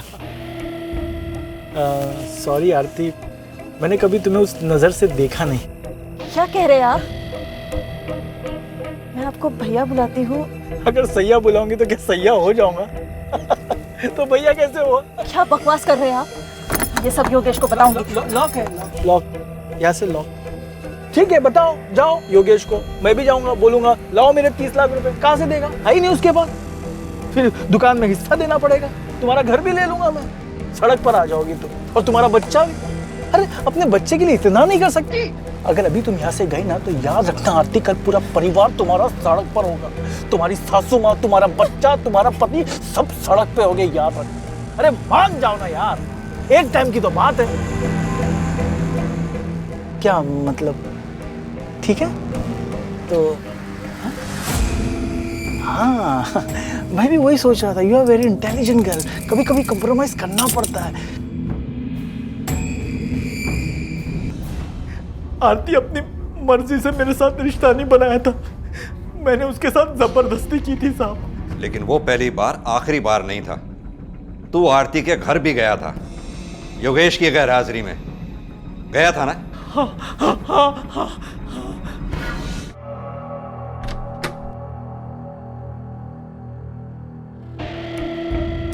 कौन आला है? योगेश आया है? नहीं नहीं, कोई नहीं, कोई सेल्समैन है।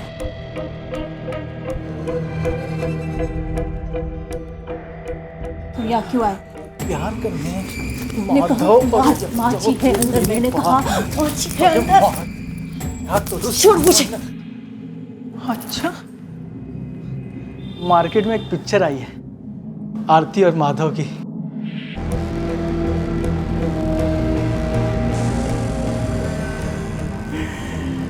आज के बाद मुझे ना नहीं बोलना।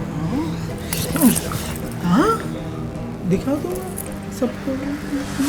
योगेश सर, योगेश ने उसे मारा होगा। सर आरती की पोस्टमार्टम रिपोर्ट सर, इसमें लिखा है कि उसका मर्डर नहीं हुआ, बल्कि उसने सुसाइड किया है। व्हाट? सुसाइड? हाँ सर, वो भी फांसी लगाकर, तकरीबन 12 बजे के आसपास। सर उस वक्त योगेश और माधव दुकान पर थे। और ये श्योर? 100% सर, मैंने उनकी मोबाइल लोकेशन चेक की है और आसपास के लोगों से पूछताछ भी की। वो दुकान पर ही थे सर। आई पानी पी ले। देख तू।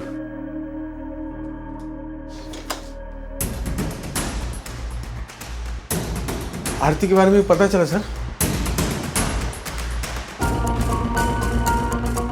नया पंखा कब लिया आई? सर 1-2 दिन पहले। जब पिछली बार हम यहाँ आए थे तो ये पंखा यहाँ नहीं लगा हुआ था, याद आया प्रतिमा जी?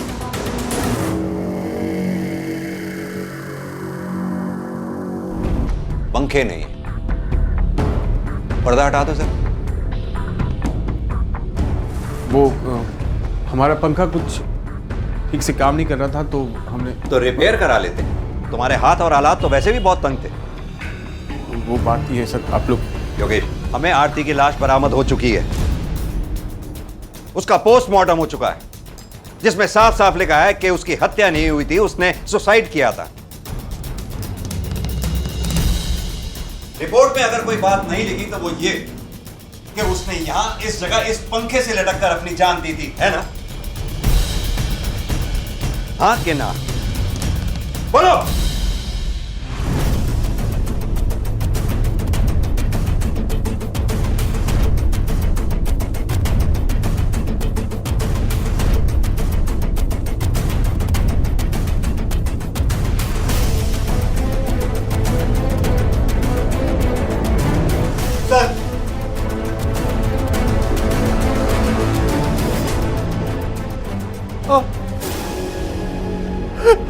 आरती ने आत्महत्या की थी सर,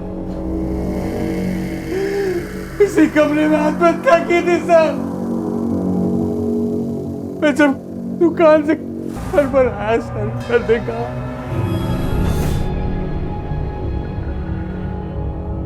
मेरे इस लेटर को मेरा बयान समझ आ जाए।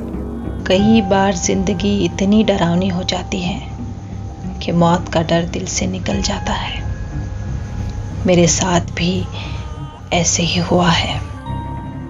मैं अपनी जान देने जा रही हूँ। आरती को आत्महत्या के लिए उकसाने की जुर्म में उन्हें सजा ना हो जाए। मैं आरती को वापस नहीं ला सकता था सर, लेकिन आई को बचा सकता था मैं, इसलिए मैंने वही करने की सोची।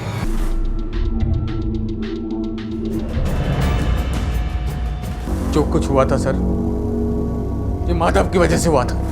उसे माफ नहीं कर सकता था मैं सर, इसलिए। हाँ 1 मिनट रुक।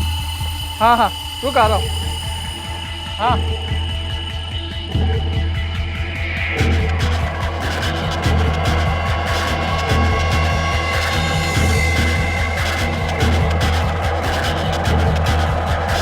आरती की लाश को माधव की गाड़ी की डिक्की में डाल दिया ताकि आरती की तलाश करते हुए आपको उसकी लाश माधव की गाड़ी में मिले और सारा इल्जाम उस पर आ जाए। लेकिन ऐसा हुआ नहीं, क्योंकि झूठ के रोशनदानों से सच की रोशनी कभी अंदर नहीं आती। योगेश, तुम्हें और तुम्हारी मां प्रतिमा को हमें गिरफ्तार करना होगा। आज की भागदौड़ भरी जिंदगी में अपने परिवार की जरूरतों को पूरा करने के लिए माँ और बाप दोनों को काम करना पड़ता है, और ऐसे में अपने बच्चों को अपनी नजर से दूर गैरों के हवाले छोड़ना उनकी मजबूरी बन जाती है। ये गैर या तो कभी उनके अपने विश्वास पात्र पड़ोसी होते हैं या फिर पालन घर या क्रैश। लेकिन क्या इनके साथ उनके बच्चे उतने ही सुरक्षित होते हैं जितना कि वो सोचते हैं?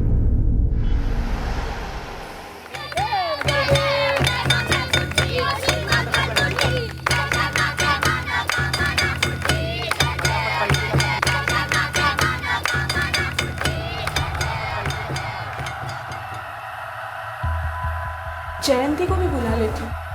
जयंती, जयंती, जयंती।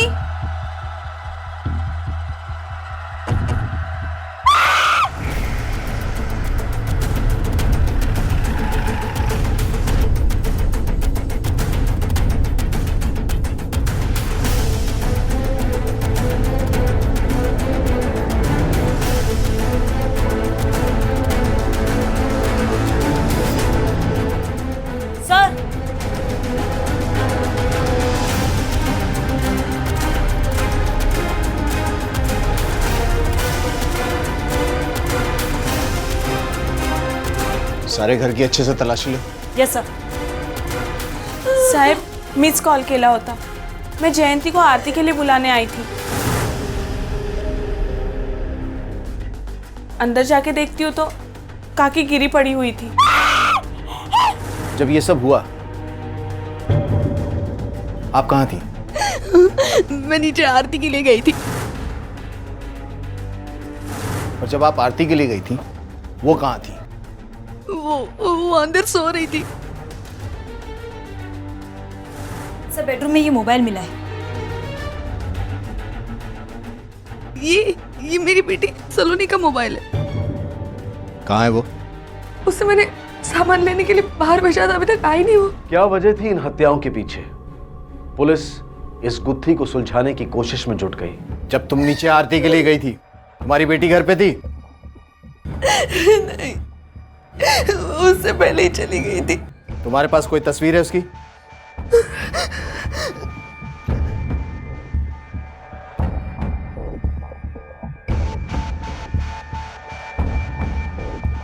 अंदर तुम्हारे सास के कमरे का कबर्ड खुला हुआ है।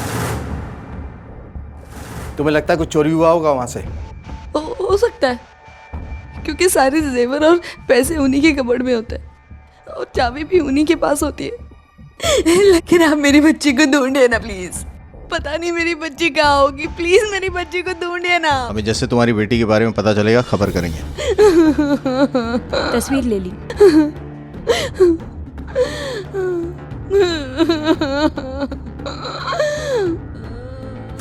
वारदात को चोरी की शक्ल देने की कोशिश की गई है या सच में ये चोरी की वारदात है, ये पता करना पड़ेगा। कोई चोर चोरी करने के लिए आए और 3 बच्चों को मार दे, ये बात विश्वास करना थोड़ा मुश्किल है। सर रुक्मिणी की एक बेटी भी है जो इसी सोसाइटी के ए विंग में रहती है। आश्चर्य की बात तो ये है कि उसकी मौत की खबर सुन के वो लोग उन्हें मिलने भी नहीं आए। और कौन कौन है उसके परिवार में? पति पत्नी और 2 बच्चे। आपको पता था कि आपकी मां नहीं है, फिर भी आप नहीं गई थी वहां? वो साहब मैं घबरे, वैसे खुद ही नहीं गई साहब, और जाती तो मैं रोक देता इसको। आपकी दुश्मनी थी क्या उनसे? दुश्मनी? वो घर के बारे में कुछ ना पूछो तो ही अच्छा है साहब। कुछ भी अच्छा सुनने को नहीं मिलेगा आपको। एकदम सत्यानाश परिवार है। एक तरफ इसकी माँ थी, उसने कभी हमको अपना समझा ही नहीं, और दूसरी तरफ वो जयंती और उसकी बेटी सलोनी, एकदम बदतमीज लड़की है साहब। एक बात पूछो तो पलट के 4 जवाब देती है। पहले आना जाना था मेरा वो घर में, और वो दिन के बाद मैं कभी गया नहीं।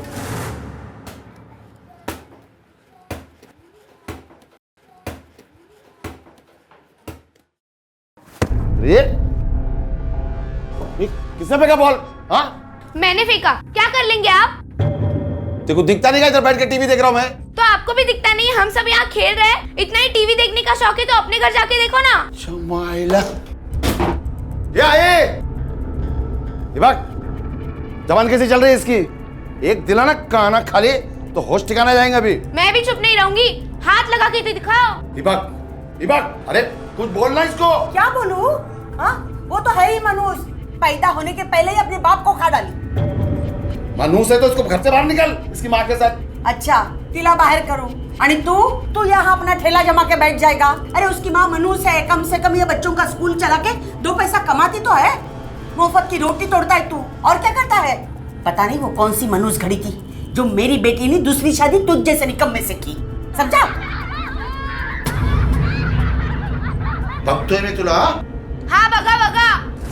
वो दिन है और आज का दिन है साहब। मैं वो घर में गया नहीं। ये आपकी बच्ची है ना?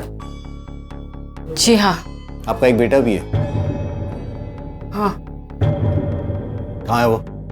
साहब बबलू अपने दोस्तों के साथ बाहर गया हुआ है। उसी की वजह से मैंने अपनी माँ के यहाँ जाना बंद कर दिया।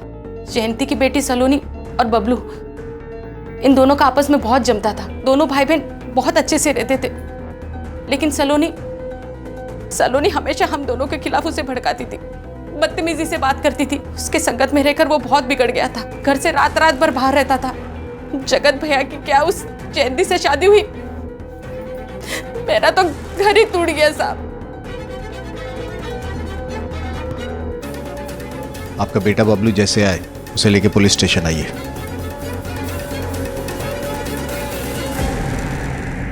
जीते जी नाक में तो दम करके रखा ही था, अब मरने के बाद भी जान नहीं छोड़ रही। बेचारा इला था, अब तक पुलिस स्टेशन के चक्कर लगाने का।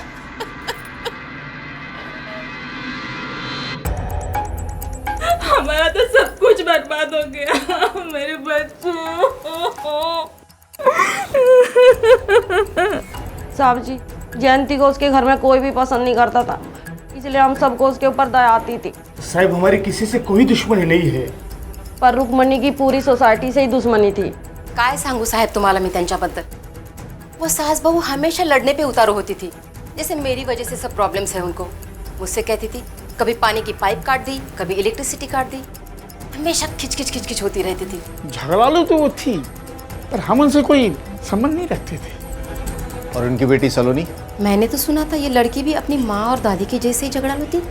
अरे इसी की वजह से तो उनका बेटी और दामाद का घर आना जाना बंद हो गया था। सलोनी का कुछ पता चला? नहीं सर, उस शाम आरती के लिए जयंती नीचे आई थी, सब लोगों ने देखा है उसे। कोई बच्चों को मारने के इरादे से नहीं आया होगा, आया होगा रुक्मिणी को मारने के लिए। बच्चों ने देख लिया होगा, इसलिए वो भी जान से हाथ धो बैठे। मुमकिन है सर, पर सर सलोनी का गायब हो जाना भी एक रहस्य है। सर,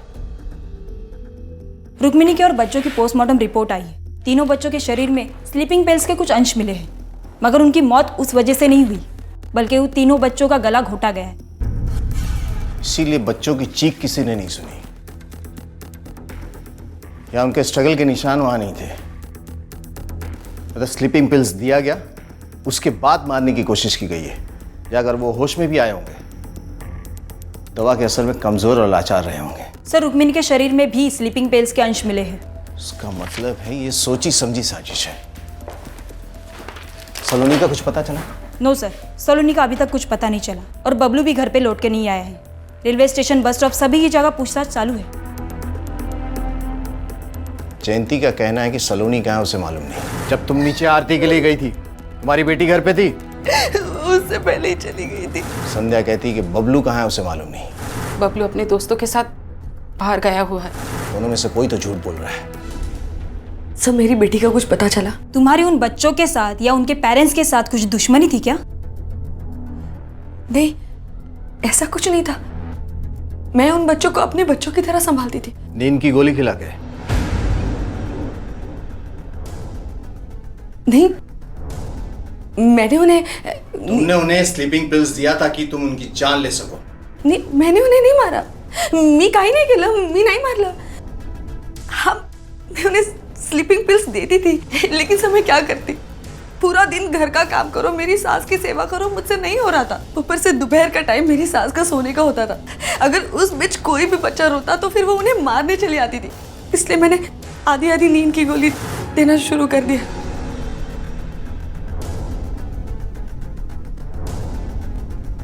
चलो बच्चों, थोड़ा थोड़ा दूध पी लो, चलो। तुम्हें दूध पूरा खत्म करना है, ओके? शर्म आनी चाहिए तुम्हें। बच्चों को नींद की गोली खिला के सुलाती थी तुम। मला माफ करा सर, माझ्याकडून चूक झाली, लेकिन मैं ऐसा नहीं करती तो मेरी सास उन बच्चों को मारती थी, और सबसे पहले वो मेरी बच्ची सलोनी पर ही हाथ उठाती थी। छुप जा, मैं ढूंढ रही हूँ ना दवाई।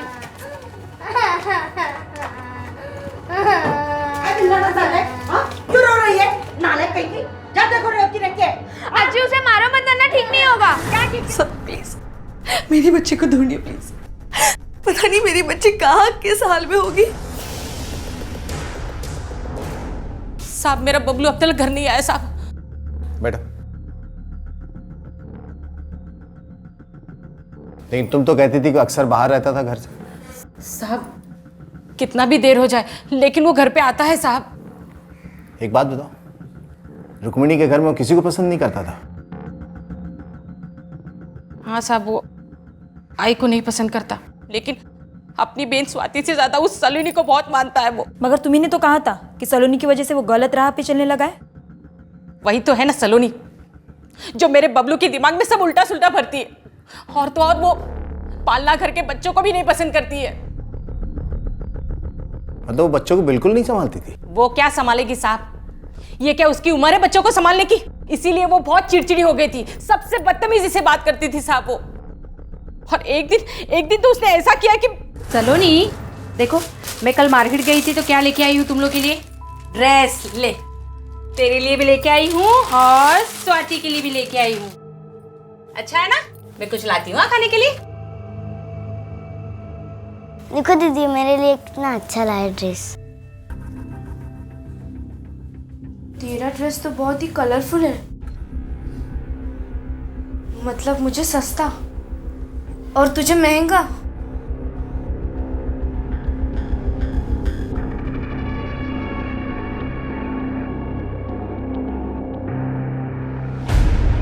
दीदी मेरी ड्रेस क्यों काट रहे हो? आई मेरी ड्रेस तोड़ दी। आई काट दी। ये क्या कर रही है तू? क्या किया इसका तूने? क्या कर रही तू? ये हाथ भी मत लगाना है, समझी ना? छोड़ना। बैठ। आपके आपके पति के बीच में रिश्ता कैसा है? वो अच्छे हैं साहब, लेकिन उन्हें गुस्सा बहुत ज्यादा आता है।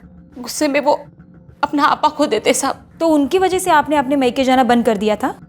जी हाँ। जब आप लोगों को लगा कि बबलू गलत रास्ते पे जा रहा है तो उसे रोकने की कोशिश क्यों नहीं की? दरअसल साहब, बबलू ज्यादा से ज्यादा घर से बाहर इनकी वजह से ही रहने लगा। मतलब? ये बबलू को नहीं पसंद करते साहब। बबलू मेरे पहले पति से हुआ। मेरे शादी के 7 सालों बाद मेरे पति गुजर गए। उसके कुछ महीनों बाद मुझे ये मिले। इन्होंने मुझे और बबलू को अपनाया। उसके बाद स्वाति का जन्म हुआ। स्वाति के जन्म के बाद ये बबलू को बिल्कुल नहीं पसंद करते थे। रोज का मारना पीटना ये जैसे आम सी बात हो गई साहब। ये हमेशा बोलते, बबलू पढ़ लिख कर क्या करेगा, उसे काम के लिए बाहर भेज दो। आप ही बताइए साहब, मैं अपने बच्चे के बिना कैसे रह पाऊंगी? इसलिए बबलू हमेशा घर से बाहर रहने लगा। कहीं ऐसा तो नहीं कि बबलू ने ही रुक्मणी और बच्चों को मारा हो? ये आप क्या कह रहे साहब? नहीं, ऐसा नहीं। कुछ भी हो जाए, लेकिन मेरा बबलू किसी का खून नहीं कर सकता साहब। साहब, आप मेरे बबलू को ढूंढिए ना साहब। मेरा बबलू कहाँ होगा साहब?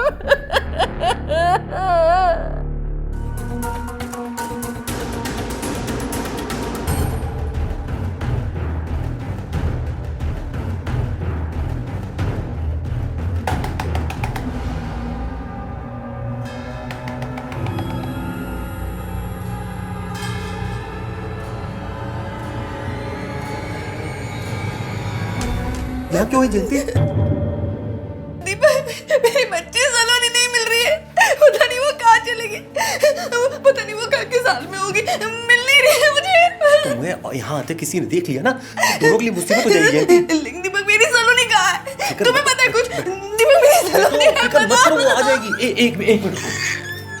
मेरी बच्ची।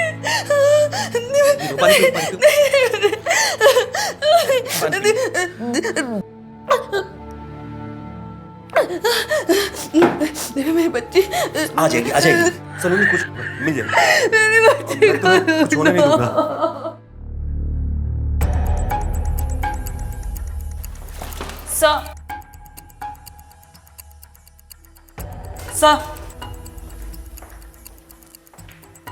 सलोनी का और बबलू का अभी तक कुछ पता नहीं चल रहा है। एक बात तो साफ है, मनसा बच्चों को मारने की नहीं थी। मारने वाला रुक्मिणी को मारना चाहता था, पर बच्चों की मौत अनुसांगिक थी। कुछ तो हुआ होगा जिसकी वजह से बच्चों को मारना पड़ा। कहीं ऐसा तो नहीं कि बच्चों ने कातिल को रुक्मिणी को मारते हुए देख लिया था? हो सकता है सर। वैसे तो रुक्मिणी के कई दुश्मन थे। जयंती खुद उससे परेशान थी। राघव, बबलू और सलोनी पूरी तरह से नफरत करते थे।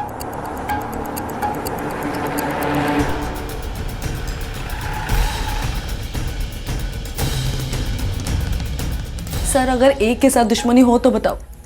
पूरी सोसायटी में सबके साथ दुश्मनी कर रखी थी उन्होंने। घरात जर पाण्याची प्रॉब्लम असेल तो वो प्लम्बर को नहीं बुलाएगी, सोसाइटी में सबके साथ झगड़ा करने चली जाएगी। ये क्या पानी नहीं? अरे जब देखो ये प्रॉब्लम है। क्या करे इस राधिका का? हाँ, सेक्रेटरी बन के बैठी है। अभी बताती हूँ रुक्मिणी क्या होता है। राधिका, राधिका! अरे काय झालं काकी? मेली तुझी काकी, हाँ क्या चल क्या रहा है? जब देखो नल का पाइप काट दिया, इलेक्ट्रिक की वायर काट दी। हाँ अभी कुछ हो गया ना तेरा हाथ काट डालूंगी, समझे? मुंह संभाल के बात करो। उम्र का लिहाज करके चुप हो, इसका मतलब ये नहीं कहना कि आप नहीं चाहिए। काम लगाओ। मुंह संभाल के जब बात देखो करो। तब अरे आप अपनी जब देखो तब प्रॉब्लम करती रहती हो। नहीं तो क्या समझा देखती हो? चली जाए। रुक्मणी को मारने की वजह जयंती के पास भी थी, क्योंकि आए दिन उसका रुक्मणी से झगड़ा होता रहता था। और एक वजह राघव और संध्या के पास भी थी, क्योंकि रुक्मणी राघव को पसंद नहीं करती थी और अपनी बेटी संध्या की दूसरी शादी से नाखुश थी। 2 दिन में ही पुलिस ने पूरी सोसाइटी के बयान दर्ज कर लिए थे, लेकिन बच्चों को मारने वाली वजह सामने नहीं आ रही थी। और साथ ही राघव और संध्या का बेटा बबलू भी हत्या के दिन से ही गायब था। क्या बबलू और सलोनी एक साथ कहीं चले गए थे? क्या उन दोनों का इन हत्याओं से कोई लेना देना था? पुलिस अपनी तमाम कोशिशें कर रही थी और फिर अचानक बबलू खुद ब खुद वापस आ गया।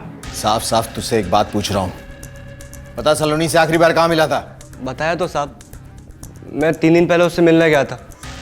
मैंने उसको बोला कि समोसे खाकर आते हैं, उसने मना कर दिया और मुझे भी गुस्सा आ गया। मैं फिर घर पर गया और मैंने 1000 का नोट निकाला उसकी पैंट से। किसकी पैंट से? मेरा सौतेला बाप राघव। और फिर मैं वो 1000 रुपये लेकर चले गया नानजी पाड़ा। छोटू के साथ जुआ खेला, घूमा फिरा और उसके बाद छोटू के घर पर मैं 2 दिन रहा। उसके माँ बाप घर पर थे ही नहीं। साहब मुझे अच्छे से पता है सबके पीछे किसका हाथ है। किसका हाथ है? राघव का। तो अपने बाप के बारे में ऐसे बात करता है? ऐसा बाप होने से अच्छा है कि मैं अनाथ मर जाऊं। मैं पक्का बोल सकता हूँ उसी का हाथ है। कुछ दिन पहले सलोनी को मारा था और मैं पहुंच गया तो मुझ पर।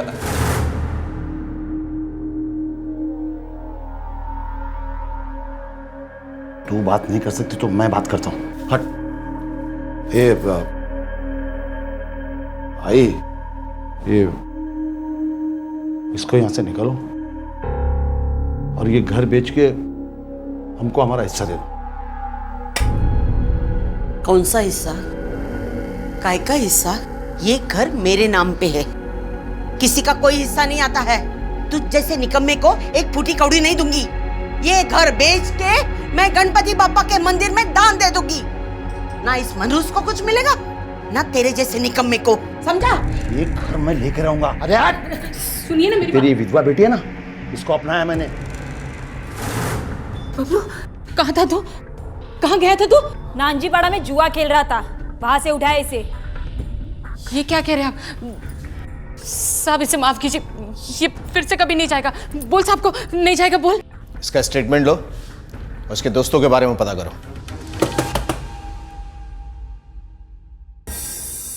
छोटू, उस दिन बबलू तुम दोनों के साथ था? जी मैम।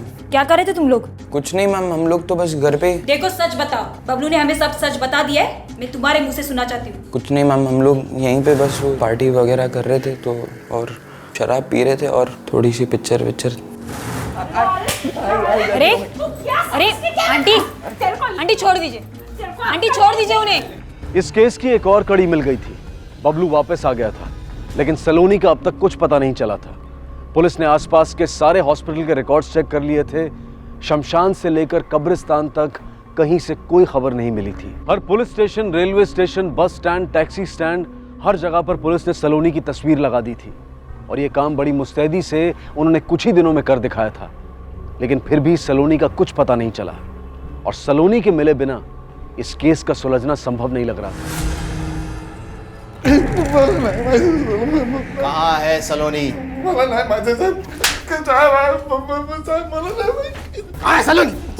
साहब मेरे को नहीं मालूम सलोनी किधर है साहब। मेरा वो लड़की से कोई लेना देना नहीं है साहब। मैं अपनी बच्ची की कसम खा के बोलता है साहब, मेरा सलोनी से कोई लेना देना नहीं है। देखो बाबू, हम जानते हैं कि तुम अपनी बहन से बहुत प्यार करते हो और ये भी जानते हैं कि तुम बहुत कुछ छुपा रहे हो। मेरी मानो तो तुम जो भी जानते हो सच सच बता दो। सलोनी के लिए तुम अपने बाप से लड़ चुके हो, अपनी माँ को उल्टा जवाब दे चुके हो, अपनी नानी से बहस कर चुके हो। अब अगर उसकी जिंदगी बचाना चाहते हो ना, तो जो जानते हो सच सच बताओ। सीमा। Yes sir. मुझे नहीं लगता है अपनी बहन से प्यार करता है। जाने दो इसे। चलो सर चल। सर सर जिस दिन नानी की मौत हुई थी मैं गया था सलोनी से मिलने।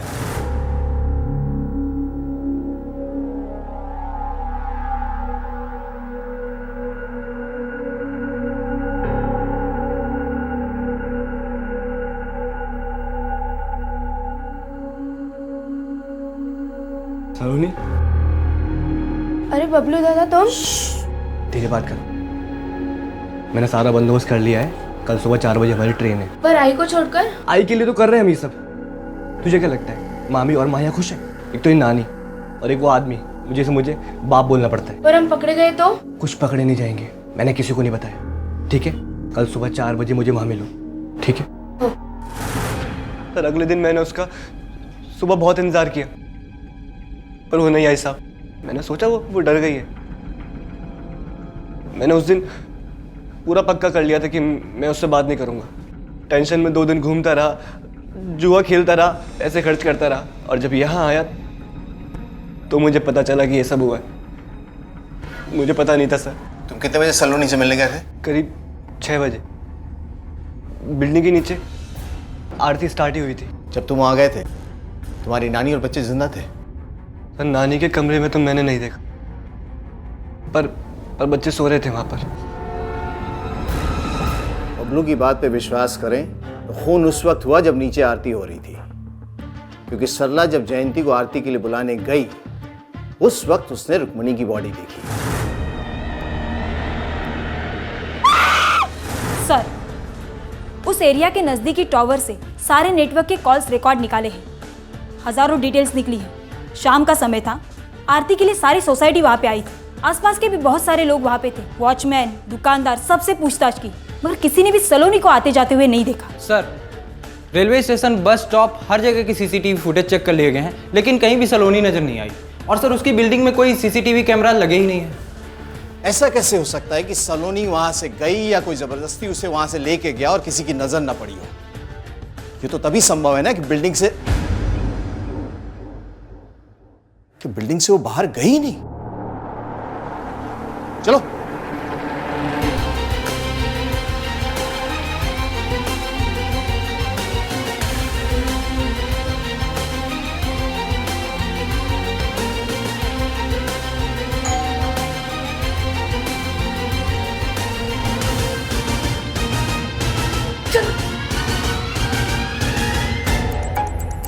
आपके सोसाइटी में जो फ्लैट्स बंद पड़े हैं उनकी चाबियां किसके पास हैं?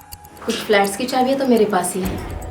उसमें से 2 फ्लैट्स मेरे भाई के हैं। बाकी ओनर्स के नंबर्स हैं आपके पास? जी। उन्हें फ़ोन करके बोलिए चाबियां लेकर आए।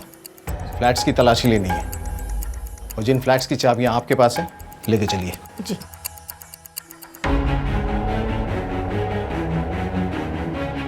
आइए सर। अंदर चेक करो। सर ये मेरे भाई का फ्लैट है। दुबई में रहता है मेरा भाई। मुझे भाड़े पे चढ़ाने के लिए दिया है ये फ्लैट, पर आजकल अच्छे भाड़ोतरी मिलते कहाँ हैं? सर अंदर कुछ नहीं है। दूसरा फ्लैट दिखाइए।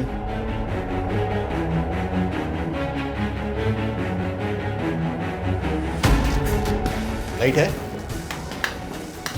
ओह, लगता है लाइट कट गई है। मैं अभी मीटर चेक करके आती हूँ। हाँ? ठीक। मोबाइल टॉर्च ऑन करो सब। Yes sir.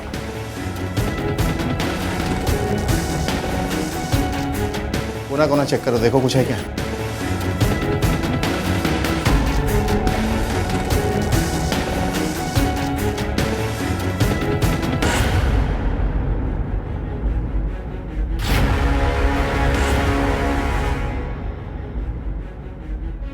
कपड़ा डालो। Yes sir.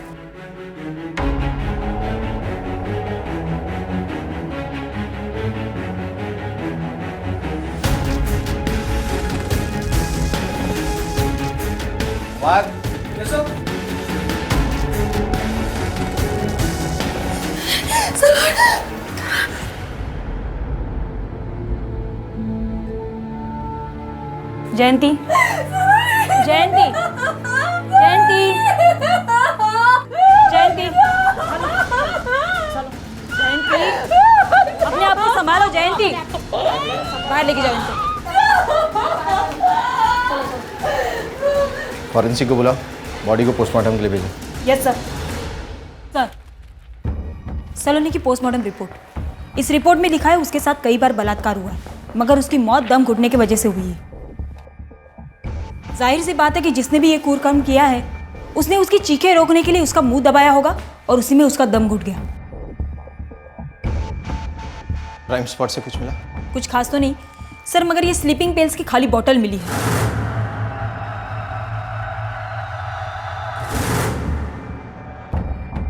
मतलब उसे भी शांत रखने के लिए इसका इस्तेमाल किया गया है, जैसे बच्चों के लिए किया गया था।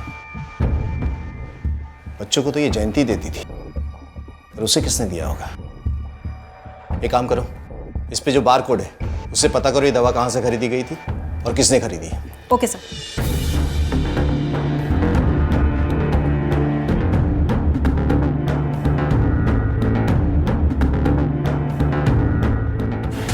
ये दवा तुम्हारी दुकान से लिया गया है?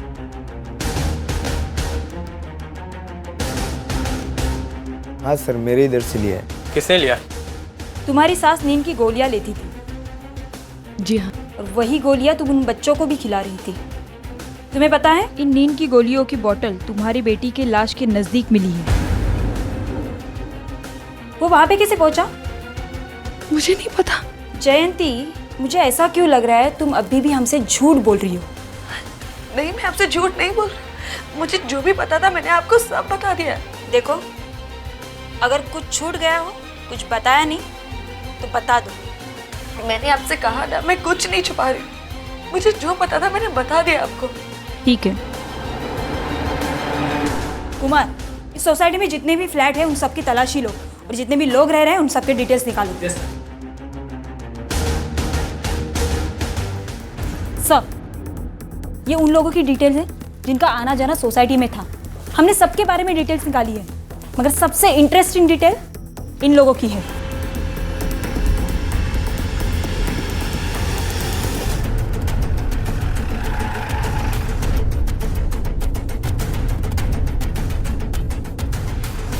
कारण क्या है मैडम, बताइए तो हमें क्या बात हो गई?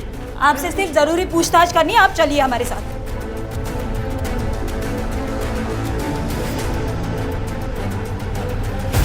तुम कानपुर से यहाँ पे शिफ्ट क्यों हुए? हमारा बेटा यूएस चला गया तो वहाँ एकदम अकेलापन लगता था, इसीलिए हम यहाँ चले आए। या फिर इसलिए कि तुम पर एक नाबालिग लड़की पर रेप करने का आरोप लगा था? जब उस फ्लैट की चाबी तुम्हारे पास थी तो फिर किसी और ने वो फ्लैट कैसे खोला? इसका मतलब सलोनी को तुमने वहां रखा था। नहीं साहब, मुझे कुछ नहीं पता। सारे फ्लैट की चाबियां मैं एक ट्रे में रखती थी, ये चाबी भी उसी में थी। मैंने कुछ नहीं किया मैडम। तो फिर किसने किया? मेरे बेटे ने किया, लेकिन मैं अपने बेटे का भविष्य खराब होते नहीं देख सकता था, इसलिए उसका सारा इल्जाम मैंने अपने ऊपर ले लिया था। जयंती के घर के पानी का कनेक्शन, बिजली का कनेक्शन तुमने काटा क्योंकि तुम उन लोगों से नफरत करती थी, है ना? नहीं सर, मैंने कुछ नहीं किया। मैं क्यों करूंगी ये सब? ना ही मैंने उनके पानी का पाइप काटा, ना ही इलेक्ट्रिसिटी कट की। वो तो रुक्मिणी काकी हमेशा मुझ पे कुछ ना कुछ इल्जाम लगाती थी। तुमने कभी राधिका को बिजली का तार और पानी का पाइपलाइन काटते हुए देखा था? नहीं मैडम, उसको नहीं देखा था। तो फिर किसे देखा था? पानी का कनेक्शन, बिजली का कनेक्शन तुम काटती थी और इल्जाम राधिका पे डालती थी क्योंकि तुम चाहती थी कि वो भड़के और पड़ोसी से लड़े, है ना? नहीं सर, ऐसा नहीं है। ऐसा ही है, क्योंकि तुम चाहती थी कि वो सबकी नजर में बुरी बनी रहे और तुम भली बनी रहो, और जैसे तुम्हें मौका मिले तुम उनका खून कर दो। नहीं, ये सच नहीं है। तुम्हारे अंदर नफरत इतनी बढ़ गई थी कि सिर्फ तुमने अपनी सास को नहीं मारा बल्कि 3 बच्चों को भी मारा, क्योंकि इन बच्चों ने तुम्हें मारते हुए देख लिया था, है ना? नहीं, ये सच नहीं है। तो फिर सच क्या है? सच ये है कि वो सिर्फ एक हादसा था, हादसा।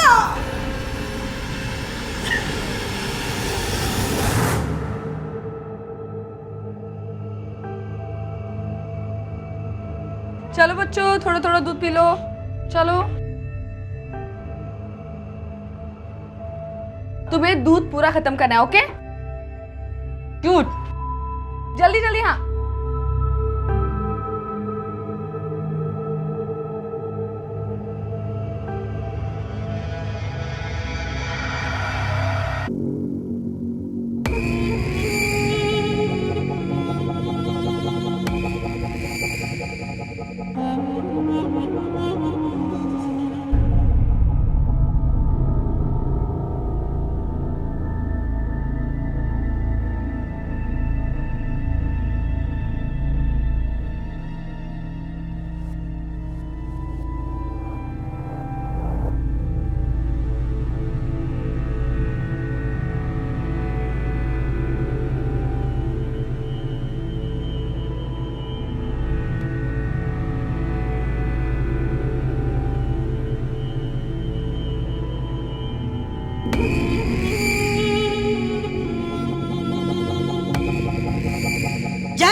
चल रहा है? हाँ बेशरम, ये गुल खिला रही है। अरे तुझे क्या लगा सास सोई है, कुछ भी करूं किसी को पता नहीं चलेगा। एक बच्चे की माँ है, पराया मर्द घर में आया है और उसके साथ तू गप्पे मार रही है। मोहल्ले को बता दो। सुना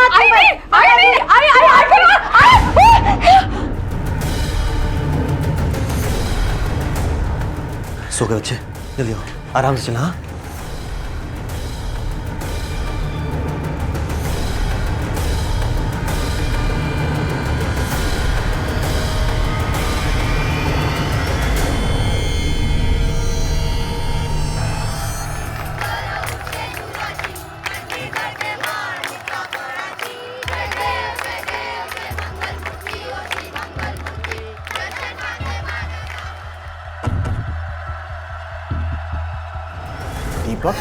दीपक हमारे बिल्डिंग के छोटे बड़े काम करता है, प्लम्बिंग का और इलेक्ट्रिशियन का। वो बिजली की तार मैं ही काटती हूँ।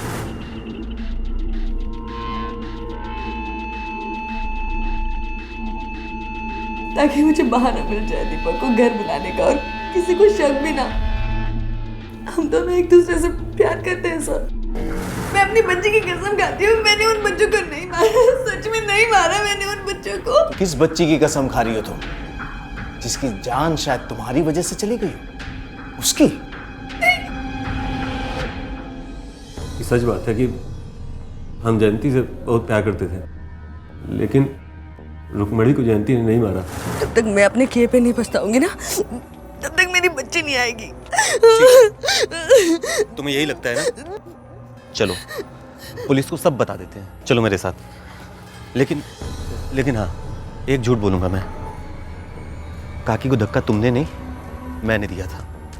नहीं दीपक, मेरी वजह से मैं तुम्हारी जिंदगी बर्बाद नहीं करूंगी। नहीं, हम सच बोल देंगे, हम झूठ नहीं बोलेंगे। क्या मेरी जिंदगी? तुम हो मेरी जिंदगी, तुमसे शादी करूंगा मैं, सब कुछ ठीक हो जाएगा। अबे तुम्हें जयंती की सफाई देने की जरूरत नहीं है। उस शाम हादसे के बाद मैं भी जयंती के साथ निकल गया था, डरा हुआ बहुत था शायद, तो फिर मैं घर से बाहर ही नहीं निकला। इसे लॉकअप में रख के अच्छी खातिरदारी करो। Okay sir.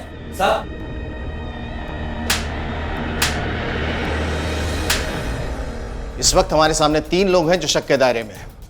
दीपक, हम जयंती से बहुत प्यार करते थे, लेकिन रुक्मणी को जयंती ने नहीं मारा। वो बुजुर्ग आदमी जिसने अपने बेटे की कहानी हमें सुनाई, और राघव। ये घर बेच के मैं गणपति बापा के मंदिर में दान दे दूंगी, समझा?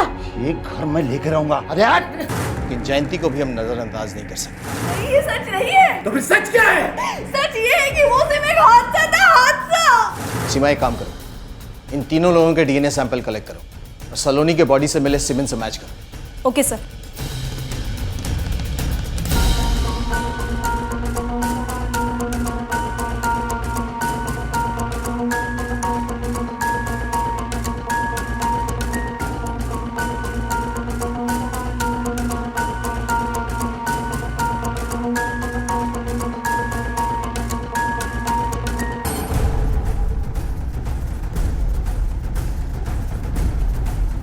ओके।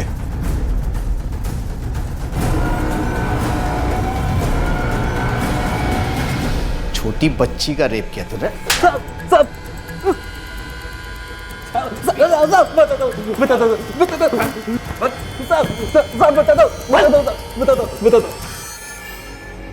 मैं जयंती से प्यार नहीं करता था, मैं तो बस मजे ले रहा था साहब। मेरी शादी तो पहले हो गई थी साहब, बीवी गाँव पे, लेकिन साहब मैं किसी को मारना नहीं चाहता था, न सलोनी को न बच्चों को। लेकिन जयंती मुझसे प्यार करने लगी थी, किसी न किसी बहाने वो मुझे बुला लेती थी। उस दिन हादसे के बाद जब रुक्मणी की मौत हो गई तो मैं भी डर चुका था साहब, और जयंती के साथ मैं बाहर निकल गया। पर कुछ दूर जाने के बाद मुझे याद आया कि मेरा पर्स तो जयंती के घर में छूट गया है। मैं पर्स लेने वापस गया, सब लोग आरती में मगन थे, मैंने उसका फ़ायदा उठाया।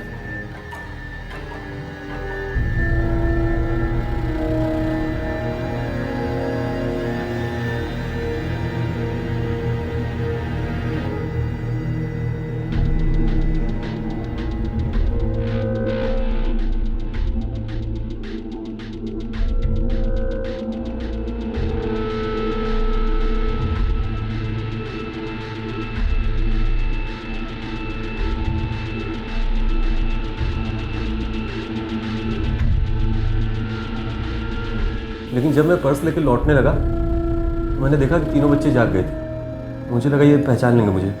बाद में सबको लगा ये खून मैंने ही किया था, इसलिए साहब मैंने तीनों को मार दिया। जब मैं तीसरे बच्चे को मार रहा था दीपक, तो देख के मैं और घबरा गया।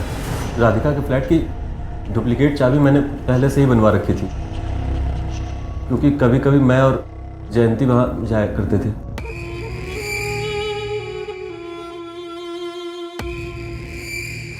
लेकिन तूने सलोनी का रेप क्यों किया? एक दिन मेरी नजर सलोनी पे पड़ गई।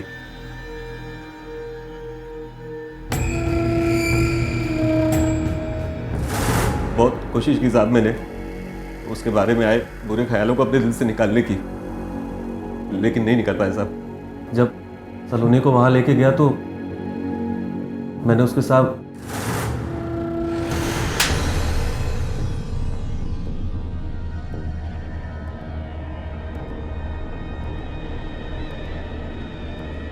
जयंती ने दीपक से सच्चा प्यार किया, लेकिन वो दीपक की असलियत को पहचान नहीं पाई। दीपक जयंती को सिर्फ अपनी हवस पूरी करने के लिए इस्तेमाल कर रहा था और उसकी गंदी नजर जयंती की बेटी सलोनी पर भी थी और इसी वजह से सलोनी की जान भी गई। मगर क्या सलोनी की वहशियाना मौत का जिम्मेदार सिर्फ दीपक है या फिर उसकी मां भी? पहले जयंती दीपक से नजदीकियां बढ़ाने के लिए गलतियां करती रही और फिर जब उसके हाथों एक हादसा हो गया तो अपने आप को बचाने के लिए वो दीपक की बातों में भी आ गई। कहते हैं कि प्यार अंधा होता है, लेकिन ऐसा अंधा प्यार भी किस काम का जिसका हर्जाना आपके अपनों को भरना पड़े।